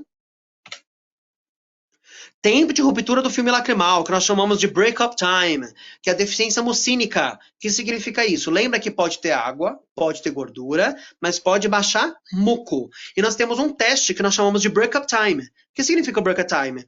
É justamente essa deficiência de mucina, que nós chamamos de dry spots. O que significa dry spots? É um local de ressecamento. Tem a superfície ali, mas naquela região não tem mucina, não tem muco. Se não tem muco, não tem surfactante natural. Se não tem surfactante natural, aquela região escorre lágrima e vira um buraquinho. Então aquilo ali nós chamamos de dry spots. Já é um quadro de epiteliopatia crônica. Tem que tomar cuidado, tem que tomar muito cuidado. Então, ó, nós temos um tempo. Você bota a fluoresceína no olho e o filme lacrimal com a fluoresceína tem um tempo para romper esse filme e depois ser absorvido. Para quebrar esse filme lacrimal com a fluoresceína. Qual que é uma lágrima estável? Tem que estar igual ou acima de 10 segundos. Então a lágrima tem que ficar ali, na superfície do olho com a fluoresceína, igual ou até mais do que 10 segundos. É uma lágrima boa, uma lágrima estável. Se não está ficando, é que tem um filme lacrimal instável, sabe? Menos de 10 segundos, você conta. E se tem isso, justamente uma instabilidade do filme lacrimal, tem uma epiteliopatia da córnea. O epitélio está instável, não tem muco para conseguir segurar aquele corante naquela região. Então, por isso que o break-up time é maravilhoso para o oftalmologista, porque ele nos indica justamente um olho seco qualitativo, deficiência mucínica. Teste de Jones, você pinga o fluoresceína ou você dilui a fluoresceína em soro fisiológico e pinga também, como está na imagem. Você espera formar um menisco lacrimal, do menisco lacrimal, que é justamente a lágrima depositada na pálpebra inferior. Da pálpebra inferior, faz o turnover lacrimal, vai para a puncta lacrimal, saco lacrimal, ducto nasolacrimal. Para chegar na narina, ó, você viu que quando a gente sai na narina? Isso é o teste de Jones positivo. Quando não sai na narina, o eixo para conseguir drenar essa lágrima, não conseguiu, certo? Então, se não conseguiu, ela tem um teste de Jones negativo, tá com a via lacrimal obstruída. Então, ele serve para isso. Você espera pelo menos aí 1 minutinho, 2 minutinhos, que ele consegue fazer o permeio até a narina para ter o teste de Jones positivo e falar que as vias lacrimais de excreção estão boas. Tem o rosa bengala e lissamina verde, são 2 corantes vitais também, mas eles determinam a parte de célula desvitalizada, morta, célula morta na superfície. Não significa que ulcerou, só significa que tem célula morta, tá? E até o próprio teste de fluoresceína, quando dói, sabe o tipo 1, que não tem anestésico, quando você coloca, ela causa uma irritação na superfície do olho, no epitélio, e também na conjuntiva, e gera células mortas. Toma cuidado por um falso positivo iatrogênico por conta do corante vital de lissamina e rosa. Se você faz o tipo 1, você vai ver célula morta, certo? Porque o animal vai fechar a pálpebra. E esse atrito do papel hidrofílico na superfície do olho e na conjuntiva vai ter a célula morta. Então pode ter um falso positivo, tá? Por conta da iatrogenia do papelzinho. Se for o tipo 2, o Schirmer, pode ter a menor incidência, tá bom? Então ele vai pegar a célula morta aqui, ó. Impregnou com rosinha, tem um leucoma ali, que é uma cicatriz densa, e acima tem célula morta do rosa bengala. Não significa que tem úlcera, só que tem uma célula morta ali em cima. Teste de fenol vermelho, a gente pega para aqueles animais muito pequenininhos, tá? Ou em animal silvestre. Ele é uma cordinha meio tendida para o amarelo. Quando ele entra em contato com a lágrima alcalina, lágrima não é ácida, lágrima é alcalina. Não existe a lágrima ácida. Tirem isso aí é marketing errôneo das empresas. A lágrima tende à alcalinidade. E por conta do seu fator alcalino, ela impregna nessa cordinha amarela e ela começa a ficar vermelha, justamente por conta do fator alcalino. Você faz 30 segundos a 1 minuto, ela vai impregnando, ó, a cordinha, utilizando em animal, e ela fica, ó, tendendo ao vermelho. Isso indica qual que é o fator de produção de lágrima naquela região. Eu utilizo principalmente em animal muito pequenininho ou animal silvestre. Imagina você colocar um papel daquele tamanho num animal pequeno. Ou você corta no meio, o papelzinho, uma tira só você corta no meio, que ele tem um pouquinho, aí vai conseguindo impregnar. Mas toma cuidado, que se você cortar o papel no meio, tentando se adaptar ao tamanho do animal, lembra que a margem de absorção daquilo ali é diferente. Lembra que por centímetro quadrado, aquela absorção da fita normal, ela tem um tempo comparado ao centímetro quadrado de absorção. Se você corta no meio, a expansão daquilo ali reduz e pode absorver mais tempo. Então pode estar comprometimento na sua avaliação também. Outro teste extremamente importante é a osmolaridade lacrimal. Gente, vocês estão entendendo? Tá tudo bem? Me dá um sinal de vida. Por favor, tá tudo bem? Tá indo bem? Sim, tá ótima a palestra. Ah, então tá bom. Pelo amor de Deus, me interrompam, batam na minha cara, falam alguma coisa. Né? Completa. Pelo amor de Deus, gente, falem comigo. Então vamos lá. Teste lacrimal de osmolaridade. O que significa isso? Nós temos uma canetinha, que é chamada de pen, ou tem outras marcas também, que você coloca na lágrima. Você coloca essa canetinha e por conta dessa caneta ele absorve a lágrima.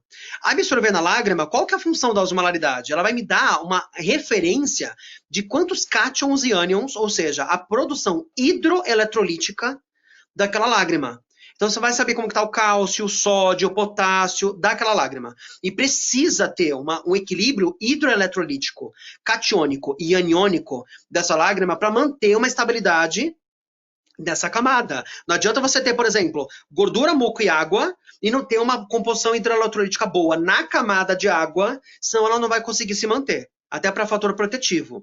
Então, qual que é o valor de referência, geralmente, por literatura que eles falam? Até 310 é considerado uma lágrima boa, com uma osmolaridade boa, e passando de 310, chegando a 324, eles falam que é uma referência para um olho seco. Por que fica uma síndrome hiperosmolar? Porque a hiperosmolaridade, ela gera uma concentração hidroeletrolítica por falta de água. Então, reflexamente, o valor de referência aumenta. Tá bom? Vamos falar de tratamento. Qual que é o tratamento? Causa base, então se for qualquer uma daquelas lá, você tem que tratar. Mucolítico, então você tem que entrar justamente com agentes que geram a destruição dessa camada de gordura e muco. Então, mucolítico com colírio frasco ampola, a gente mistura. Lacrimomiméticos, então colírio lubrificante, gel. Imunomodulador, que são os imunossupressores que a gente utiliza, esteroides que não tem úlcera, você pode usar, doxiciclina, ômega 3 e a CCS neurogênica. Não esquecendo, olho seco é fundo imune em cão. Se for fundo imune, é ad eterno o tratamento. Não interrompe, é para a vida inteira. Tá? Em casos de cães. Gatos, às vezes, a gente consegue estabilizar e fazer desmame. Então vamos lá, tratamento mucolítico, a gente associa colírio lubrificante com N-acetilcisteína, a gente faz uma mistura específica com protocolos, e essa mistura gera destruição desse muco, destruição dessa gordura, para tirar essa secreção e limpar a superfície do olho. Ao mesmo tempo que ele atua como limpador, ele desobstrui as vias lacrimais, e desobstruindo as vias lacrimais por conta da destruição de muco, ele também auxilia como fator de cicatrização. Essa mistura também atua como cicatrizante da superfície do olho, tá bom? Lacrimomiméticos, pode ser gel, pode ser colírio, tá? Cuidado com o gel. Se você ficar fazendo demais o gel, ele perde a oxigenação da córnea. Você não pode fazer várias vezes ao dia gel. Colírio, você pode até fazer um protocolo mais intenso. Gel, ele abafa muito a superfície, então toma cuidado. Mas, obviamente, se falta água, você tem que utilizar, lançar mão deles. Imunomoduladores, que aí entra a droga VET, então ciclosporina, tacrolimus, pimecro, todos eles nós utilizamos em protocolo. Protocolo padrão ouro de olho seco, a ciclosporina. Se for refratária, a ciclosporina você pode abusar da pimecrolimus e tacro, tá bom? Não faça muita porcentagem do tacrolimus, gera muito ardor, tá? Ciclosporina também. Não faça porcentagens extremamente elevadas, gera ardor, incômodo, cuidado. Já peguei paciente que, por aumento de porcentagem de ciclosporina e tacrolimus, além de arder o olho, fez alteração na pálpebra. Ela alterou a pálpebra, de tão forte que estava a concentração. Cuidado. E pomada? Qual que é a função da pomada, gente? Você vai usar uma pomada oftálmica no olho sem água? O que vocês acham? Alguém? Não, né? Se não tem água nenhuma, você está usando veículo de gordura na pomada. Do que adianta você botar um veículo de gordura em cima de uma gordura? Não tem sentido nenhum. Então, não vale a pena vocês fazerem pomada para olho seco. De forma alguma. Colírio, água, demulcência. Cuidado. Não piore o quadro que já está ressecado. Aqui nós temos a receita de manipulação, né? Tem que fazer uma receita de manipulação da droga VET para conseguir fazer o uso dos colírios. Até colírio lubrificante também, gente. Colírio antibiótico, lubrificante, colírio antifúngico. A droga VET também manipula, tá bom? Tratamento clínico, então, esteroides, lembra que está inflamada a superfície do olho. Essa ceratite não ulcerativa, você utiliza os esteroides, que são a indicação médica formal principal para garantir transparência. Ele regride os vasinhos, garante mais transparência. O epitélio ele é resistente quando ele está íntegro. Eu tenho que tomar bastante cuidado. Eu tinha levantado a mão aqui porque sua tela tinha parado de compartilhar, mas já voltou, tá? Voltou? Ah, então tá bom. Voltou. Então, tá tudo bem? Tudo bem, pode seguir. Ah, então beleza. Vamos lá. Então, não tendo úlcera de córnea, não façam. A úlcera de córnea ela vai piorar porque destrói o colágeno, destrói a matriz de colágeno. Então, se tiver com o epitélio íntegro, você garante essa transparência, regredindo os vasinhos e tirando todo o edema e tudo mais. E, ao mesmo tempo, tiver os vasos fantasmas, né? Que o vasinho fica ali por um tempo, mas não tem o sangue. Então, o corticoide é a indicação médica formal ótima para garantir a transparência. E o oral também você pode utilizar porque tem efeito a nível do tecido ocular. Pode associar os dois, olho e boca. A doxy, ela pode ser utilizada numa dose até 10 mg/kg 10 miligramas por quilo uma vez ao dia. Ela tem um efeito imunomodulador e anti-angiogênico. Ela também atua na parte de anti-inflamatório, no leito do tecido ocular. Então, você pode utilizar ela como imunomodulador, que ela tem excreção ocular, tá bom? Para ajudar nesse processo inflamatório. Ômega 3, potentíssimo anti-inflamatório natural, então você pode utilizar. Toma cuidado, porque os animais eles não têm necessidade de ômega 6, então você pode utilizar principalmente ômega 3 como anti-inflamatório natural e antioxidante. E o melhor de tudo, ômega 3, ele tem gordura, certo? Ele melhora qual camada? A camada lipídica. Então, se você tiver um filme lacrimal instável, o ômega 3 ajuda na camada lipídica da lágrima. Aqui nós temos a... Não foi? Não compartilhou? Ixi. Tá aparecendo a pilocarpina aqui, Rodrigo. Que estranho. Tá passando para vocês? Aqui continua. Vixe. Pilocarpina então, tá bom. colírio. Então tá bom. Então, pilocarpina, vocês utilizam em ceratocongivite seca, neurogênica. Ou seja, quando não tem mais inervação. Então você faz essa pilocarpina na boca. O colírio você utiliza pela via oral. Cuidado que tem efeitos colaterais. É devagarzinho que você vai utilizando, por isso que tem que ser utilizado por um oftalmologista. Tá? A pilocarpina ela faz uma renervação. Ela auxilia a renervar essa facilitação de um olho seco que não tem mais inervação ali. Você pode fazer tanto no olho, mas ela inflama demais o olho, não faça. Ela gera uveíte, gera uma mega de uma ceratite, então não faça. É um protocolo mais por boca o colírio, tá? Então, estritamente por via oral. E tem os efeitos colaterais, cuidado. E aqui é uma nova visão também, na atualidade, dos novos imunossupressores, por isso que é uma das novas visões. Os novos imunossupressores, o Liftgrast. O Liftgrast 5% não tem no Brasil. Ele é um ótimo imunossupressor, faz pela via tópica. Igual o Tacrolimus, Pimecro, esses novos aí têm efeitos potentes para imunossupressão.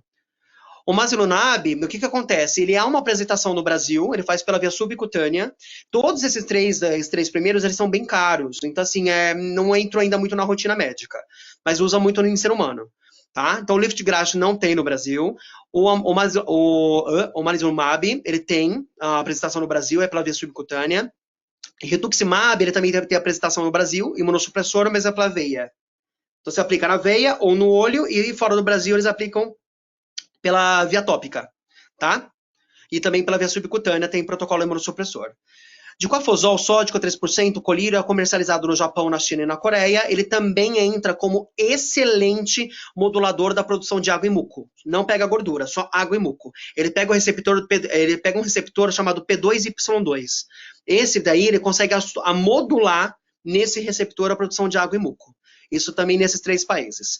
E a disfunção da glândula de meibômio, que é produzida pela parte de gordura da lágrima, a gente faz a laser terapia pulsada. Então, luz pulsada de alta intensidade, que é para desinflamar essa meibomite, e o sistema de pulsação térmica, que também auxilia nesse processo inflamatório. Então, reduz a inflamação da glândula de gordura e produz mais gordura.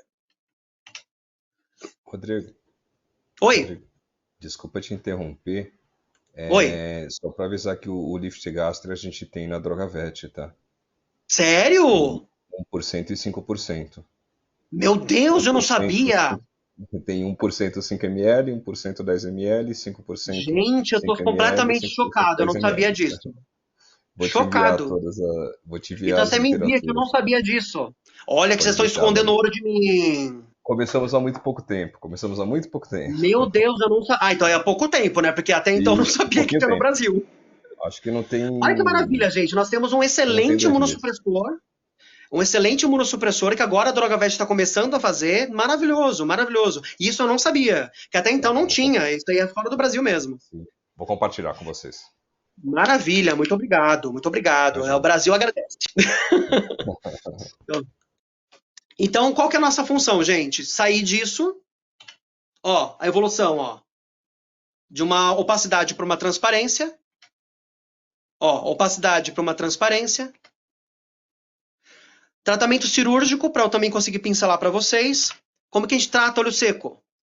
Temos as técnicas antigas, que é a tarassorrafia parcial permanente, que a gente faz, por exemplo, a gente pega a pálpebra e essa tarassorrafia a gente fecha ela um pouquinho, para manter mais o menisco lacrimal. A gente evita que ela seja muito drenada. Mesma coisa o plug oftálmico. A gente bota um plug na puncta lacrimal para evitar que ela seja drenada e fique mais tempo na superfície do olho. Cauterização da puncta. A gente queima essas punctas, os canalículos que drenam a lágrima. O problema é que pode gerar epífora, né? Você não vai drenar nada, vai ficar escorrendo, e é um processo iatrogênico complicado. É a transposição do ducto parotídeo, que nós chamamos de canal de Steiner. A gente pega o ducto parotídeo e transpõe para cá. Qual que é o problema? Inflama pra caramba, nem se utiliza mais. A gente pega aqui, transpõe esse ducto, que é um ducto salivar, e vem para cá. O problema é que inflama pra caramba, não é tão viável a longo prazo, ele pode gerar processos de contaminação, então não indica. Então por isso que é considerado técnica antiga. Aqui é um exemplo de colocação de plug, ó. Que coloca o plug na puncta e fica mais tempo a lágrima na pálpebra, para tentar lubrificar, mas gera pífora. Fica escorrendo, então não é muito utilizado agora. E qual que é o tratamento cirúrgico atualizado? Vou te passar passo a passo, tem uma lista aqui. Vamos lá. A reversão da cartilagem da terceira pálpebra, ou seja, lembra que a pálpebra fica invertida? O T cartilagíneo fica invertido e não lubrifica? Nós temos isso, ó. Aqui, ó, ela é invertida aqui na imagem, no canto inferior direito. Ela está invertida, não é protrusão da glândula. O que nós fazemos? Ó, aqui, olha, é invertida. A pálpebra fica para fora. Ela não lubrifica. Gera um olho seco. Qual que é o tratamento? A gente ressecciona. A gente pega a membrana ictante, ressecciona essa inversão, ele fica liberado lá dentro, sutura, né? Ou geralmente, às vezes nem necessita suturar a conjuntiva, ela se autocicatriza, você faz a ressecção e ela volta para a posição normal e vive bem. Aqui temos a cartilagem, a nível de necrópsia, mas ela tá lá dentro, ó, o T cartilagíneo. A gente faz a ressecção aqui, ó, para conseguir voltar à posição normal. O Cherry Eye, que é o clássico, a gente faz o padrão do Morgan Pocket modificada, e dependendo do quadro, a gente faz até a fixação em periósteo, se for recidivando no pós-operatório. Então, ó, a gente faz a incisão elíptica, faz a divulsão, a glândula aqui, ó, a suturinha que a gente faz em padrão simples contínuo, e ó, aqui, ó, ela fixada. Depois que ela faz isso, ela volta para a posição normal, ó, é o pré e o pós-operatório. Então, a gente faz um sepultamento glandular, a gente bota ela no lugar dela e faz uma sutura. Não pode remover se não for tumor, necrose e tudo mais. Toma cuidado. Temos o transplante homólogo da glândula lacrimal, ou seja, a gente pega uma... Lembra da lágrima congênita, que eu falei que é extremamente raro? A gente pega uma glândula lacrimal cadavérica, ou seja, de um cadáver, e a gente sutura, a gente esteriliza tudo bonitinho, a gente sutura ela, ó. Aqui é uma glândula lacrimal de um cadáver, a gente abre um túnel, um leito para colocar essa glândula cadavérica e sutura. E ela vai auxiliar na produção lacrimal, mimetizando uma glândula principal. É indicada principalmente para olho seco congênito, a lágrima. Implante de ciclosporina. Lembra que a gente pode fazer ciclosporina? Colírio? A gente pode pegar um implante e colocar em leitos conjuntival. A gente bota abaixo da conjuntiva. E ele fica mais ou menos 6 a 8 meses auxiliando nessa imunomodulação. Aqui, ó, a implantação. Isso é no olho de um cavalo. Ó, o implante de ciclosporina. Fica em leito subconjuntival e depois sutura. E esse, para mim, é a melhor técnica que, para mim, é extremamente importante, que é a autoenxertia conjuntival bulbar da mucosa labial. O que significa isso? A gente pega a mucosa... Vou passar aqui, tem alguns estudos. Eu vou ter grandes agradecimentos aos meus professores de oftalmologia da minha pós-graduação, que muito me incentivaram e muito contribuíram também para algumas imagens aqui. E tem aqui alguns relatos e alguns estudos científicos para a padronização em relação a intrinsecamente a aplicabilidade em relação à autoenxertia. A gente utiliza a própria mucosa labial no olho para conseguir auxiliar na parte mucínica. O que significa isso? Ó, a gente tem aqui uma opacidade ocular, neovascularização, tem uma hiperemia passiva conjuntival, que é essa irritação do olho. Aqui tem aqui uma demarcação, ó, com caneta. Aqui pelo próprio pente, né? Demarcou a neovascularização.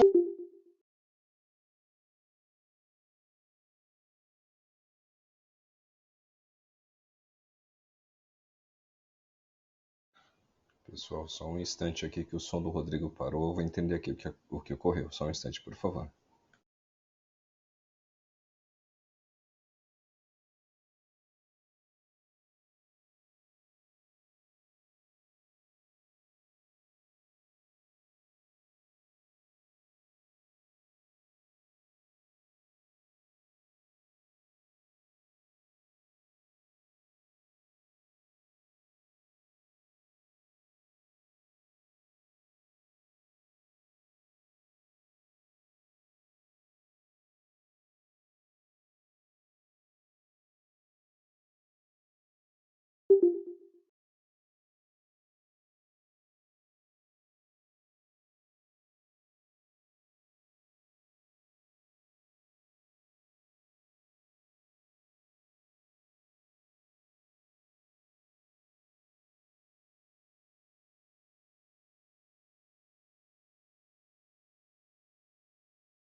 Oi, Rodrigo, tu tá me ouvindo?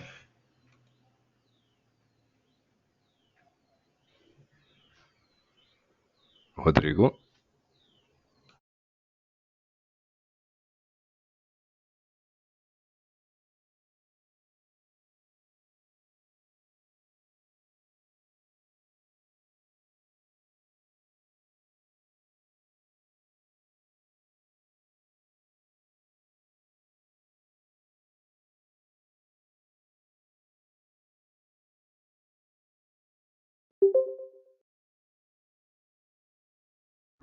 Olá, Oi, Rodrigo, seu som tinha caído.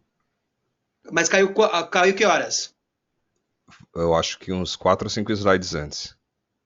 Ai, meu Deus, espera aí então. Logo depois que você começou a agradecer seus professores, e aí na sequência caiu. Ah, então espera aí. Eu tinha parado o compartilhamento aqui agora. Eu vou pedir Tá, para você compartilhar novamente, por gentileza. acho que eu já compartilhei. Deixa eu ver aqui. Foi? Só espero, vamos ver que tem um pequeno delay. Foi. Tá. Vocês conseguiram ver essa parte? Não, volta mais um pouco. Pode voltar mais um pouco. Mais um. Aí, foi do próximo slide. Depois teve Certo. ciclosporina. Beleza, Ok. então vai durar 6 a 8 meses, vai ter esse auxílio imunossupressor para fazer essa imunomodulação, que é um ouro de cavalo que a gente faz essa parte da aplicação. Essa autoenxertia conjuntival bulbar da mucosa labial, a gente coleta as glândulas labiais, maiores ou menores, e coloca na parte conjuntival do olho.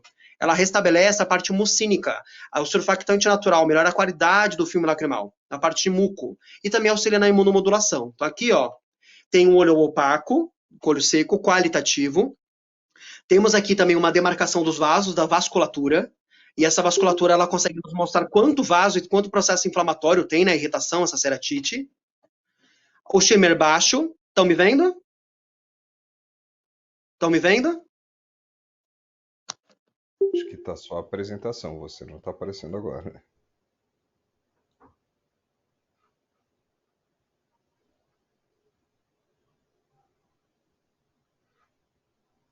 Só mais um instante, pessoal, por favor.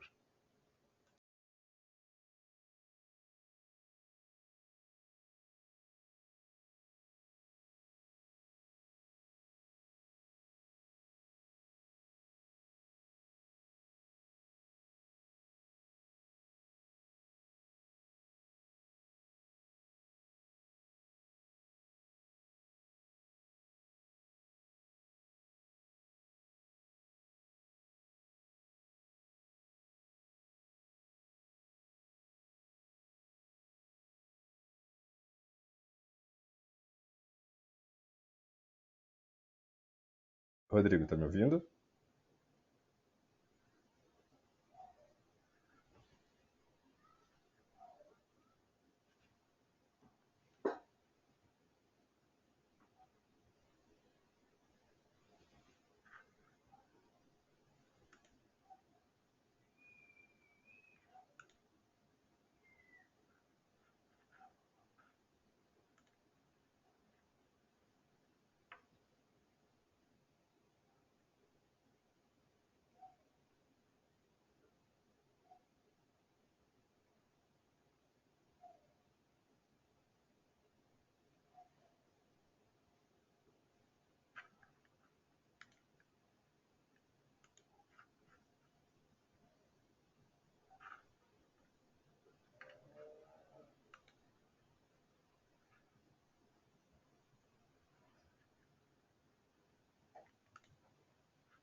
Estou em contato com ele aqui. A gente está tentando entender o que ocorreu. Só mais um minutinho, por gentileza.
me vendo? Agora estou te ouvindo. Pela glória de Deus.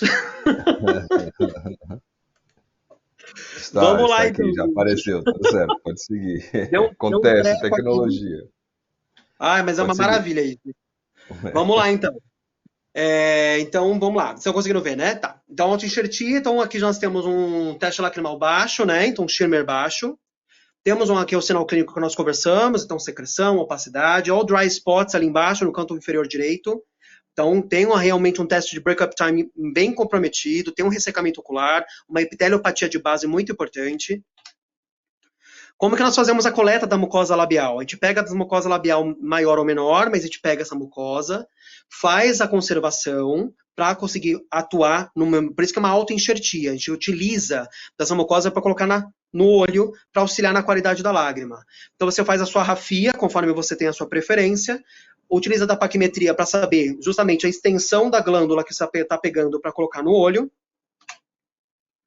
faz uma aplicação de solução salina para ter um túnel de criação para colocar a sua enxertia, faz a remoção do tampão, tem um leito aberto e você coloca uma sutura a nível microcirúrgico para colocar essa mucosa labial para auxiliar na qualidade da lágrima. Então ela auxilia na imunomodulação, ela auxilia também nessa parte do restabelecimento da camada mucínica, então tem essa qualidade da lágrima, ela melhora a qualidade da lágrima, para mim é uma das melhores técnicas em relação a isso, a nível microcirúrgico, e por sinal, do meu grande mentor inesquecível, que vai morar eternamente no meu coração, Felipe Volk, que foi o que grandiosamente estudou essa técnica. Aqui o antes e depois, quando a gente fez a autoenxertia. Então, quando o próprio Felipe Volk fez dessa particularidade em relação a isso, que ele honrosamente me cedeu as imagens, então para conseguir fazer essa modulação da inflamação e também da restabelecimento da camada mucínica. E da parte, gente, que eu mais me apaixono agora, não somente pela parte de alopatia e cirúrgica, que a oftalmologia é uma grande paixão para mim, mas o que me preencheu e me transbordou atualmente é a naturopatia, a medicina natural e a medicina integrativa. Então agora essa é a outra nova visão, que como a gente consegue fazer para tratar olho seco, auxiliar integrativamente a isso.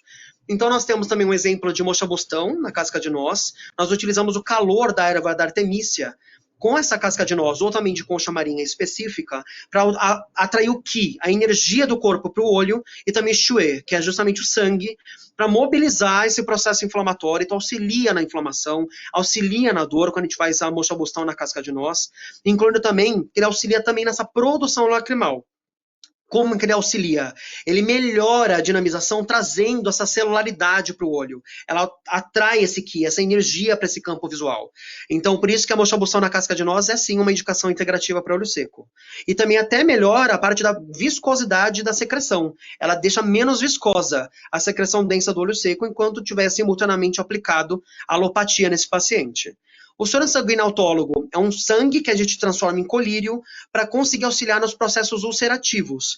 Ele é uma técnica cicatrizante junto com EDTA, aquela mistura de acetilcisteína com um colírio lubrificante. Ele atua também como cicatrizante. Ele permeia, ele consegue renervar a superfície do olho, ele é excelente cicatrizante e consegue auxiliar nessa renervação dessa superfície. Ele é muito, muito utilizado na rotina médica oftalmológica.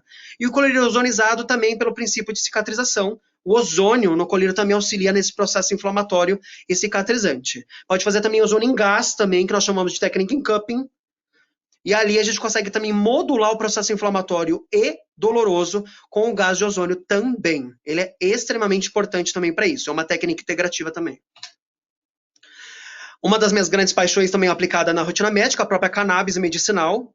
Então, a cannabis ela auxilia na imunomodulação, ela auxilia no processo inflamatório doloroso, ela auxilia na mobilização celular em nível de cicatrização, tem receptores canabinoides no tecido nobre do olho. Então, como todo o corpo, a cannabis também atua também no eixo desse leito visual. Ela faz neuroproteção, ela faz imunomodulação, ela faz controle de dor, ela melhora a produção da lágrima, porque ela atua como regulador de processos fisiológicos patologicamente comprometidos. Então, ela atua também nesse quesito. E entra como plano de ação para olho seco. A homeopatia, nós também podemos utilizar tanto a fitoterapia clássica, que são plantas, para fazer compressa, para fazer higienização, para tomar como chá medicinal. A gente consegue utilizar para nível visual, para olho seco, como agente analgésico, então ele ajuda bastante. Como nebulização fitoterápica, dá para fazer nebulização com a fitoterapia, para atuar também no conforto visual, já que é um animal que tem desconforto por conta de um olho seco. E, ao mesmo tempo, a homeopatia, por ser dentro da vertente da fitoterapia, ela ajuda também a nível visual. Cromoterapia ajuda bastante também. Se for uma úlcera, toma um pouco de cuidado, porque ele já está fotofóbico. Então, não incide direito no olhinho dele. Se não tiver nenhuma úlcera, não tiver nenhuma fotofobia, a gente consegue fazer uma cromoterapia para auxiliar em processos álgicos, né? Para processos de tirar o desconforto e também ter um efeito ansiolítico para o animal que está estressadamente acometido por conta disso. E a autohemoterapia, eu consigo coletar sangue do animal e aplicar ponto de acupuntura com o animal acordado ou sedado para também atuar em campo visual. Tá? Então tem todas essas partes e também célula-tronco. Já tem indicação também de célula-tronco a nível subconjuntival, que a gente aplica, e também na veia para imunomodulação do processo inflamatório do olho seco. Entra nas vertentes integrativas também. Acupuntura em ponto de olho, em ponto visual, em ponto da parte oftalmológica. Laser puntura, estimulando o acuponto com laser. Laser na veia, que nós chamamos de técnica de Libby, modificada, que a gente não coloca dentro, a gente bota acima da veia.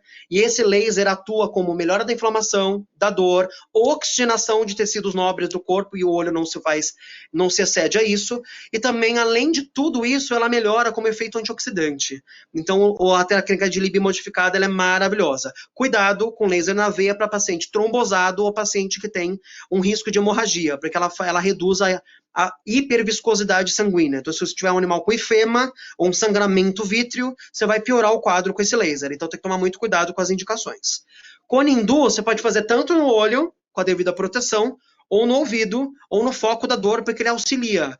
Quando você faz no ouvido, além de tratar a otite refratária, ele melhora a oxigenação, ele melhora, desobstrui as vias aéreas, porque tem processos de sinusite que gera processos álgicos. Então ele desobstrui as vias aéreas, atua como processo de dor no olho, então ele atua como adjuvante analgésico, então ele ajuda bastante o Conindu. É uma chama que a gente coloca em cera de abelha e a gente utiliza aqui, e ele atua também como processo analgésico complementar, tá? Qual que é o nosso objetivo perante tudo isso, seja alopático, cirúrgico, integrativo, independente da sua abordagem? Um teste lacrimal de Schirmer, que seja pelo menos próximo ou bom, né? Que não sei se você vai pegar uma lágrima, a gente tem que ver. Mas bom quando é igual ou superior a 7 milímetros por minuto, reservado se for da 2 a 5, e ruim o prognóstico se for abaixo de 2, porque aí não está realmente respondendo a nada que você faz. Seja a pilocarpina, seja qualquer outro imunossupressor, seja qualquer intervenção cirúrgica, o que você faça, se não chegou pelo menos ao que você esperava, pode ser um prognóstico ruim. E aí você tem que usar outras abordagens. Por isso que a medicina integrativa é maravilhosa. Nosso objetivo final está igual ou acima de 15 milímetros por minuto. Aqui ficam os meus honrosos agradecimentos, perdão pelo horário aí, que passou um pouquinho do tempo, mas os meus honrosos agradecimentos à Drogavet pela essa expansividade de falar sobre medicina integrativa oftalmológica, e para mim é uma grande paixão, não somente por ser uma grande paixão para mim, mas que dá para utilizar sim medicina integrativa, em patologias oculares. Aqui estão os meus contatos, as minhas redes sociais para caso alguém necessitar de suporte integrativo, estão à disposição.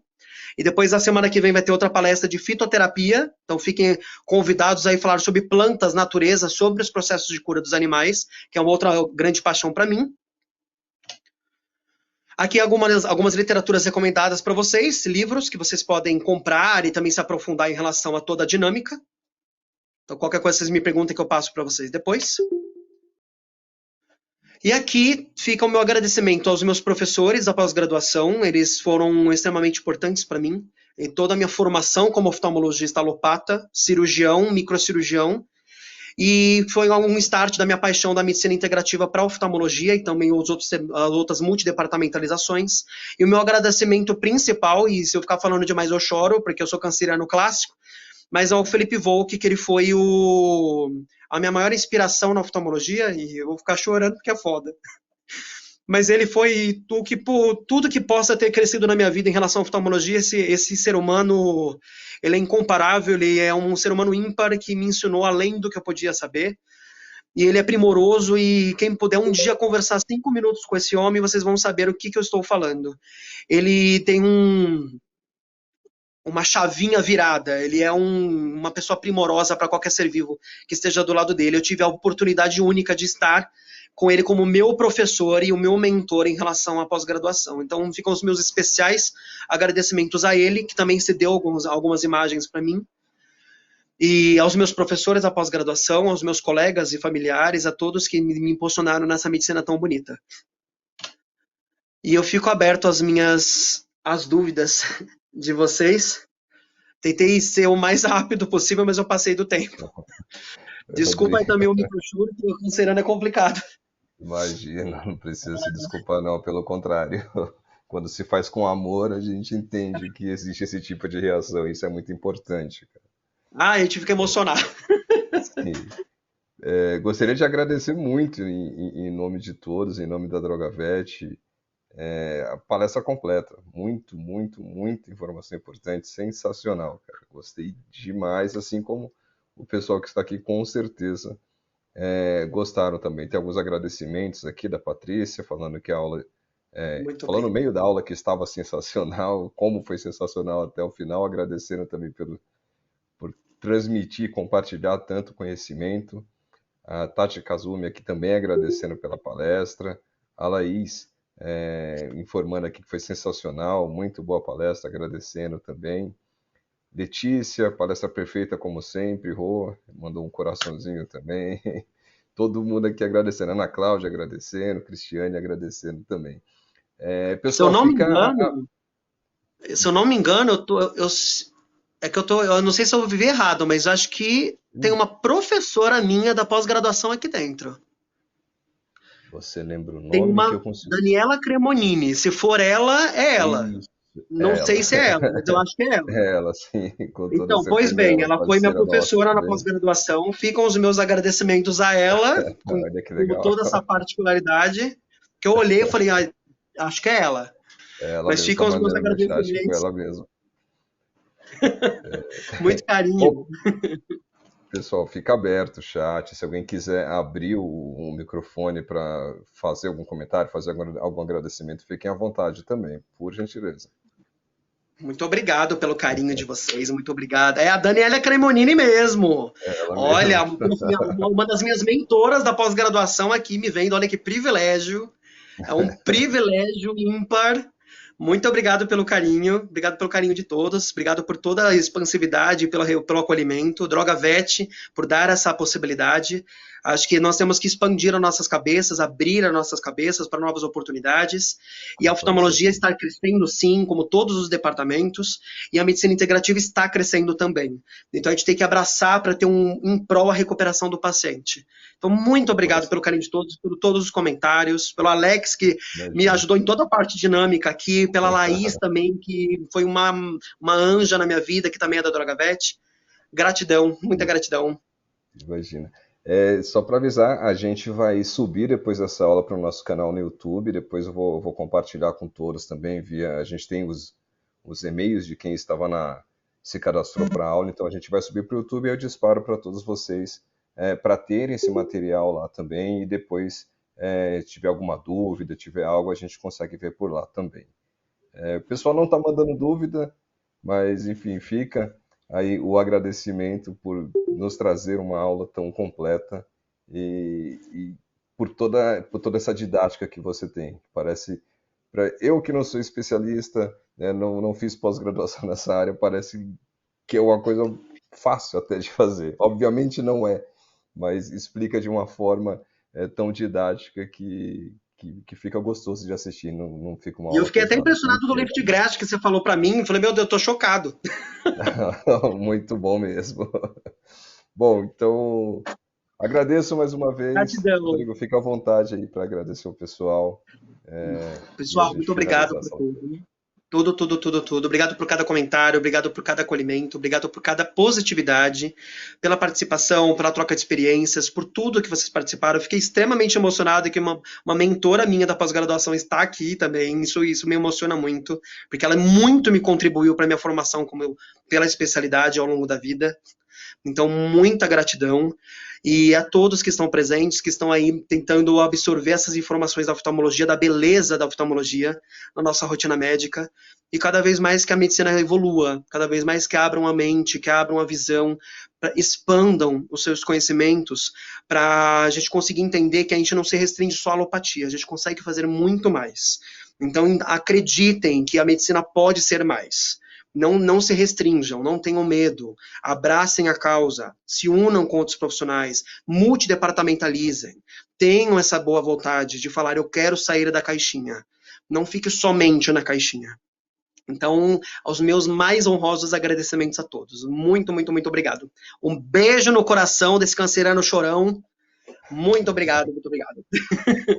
Imagina. Obrigado, Rodrigo, mais uma vez. Obrigado a todos. E fica o convite para a semana que vem, para o próximo webinar, para a gente falar de fitoterapia. Tenha uma boa noite, um bom descanso. Obrigado pelo tempo, obrigado pela atenção e até uma próxima.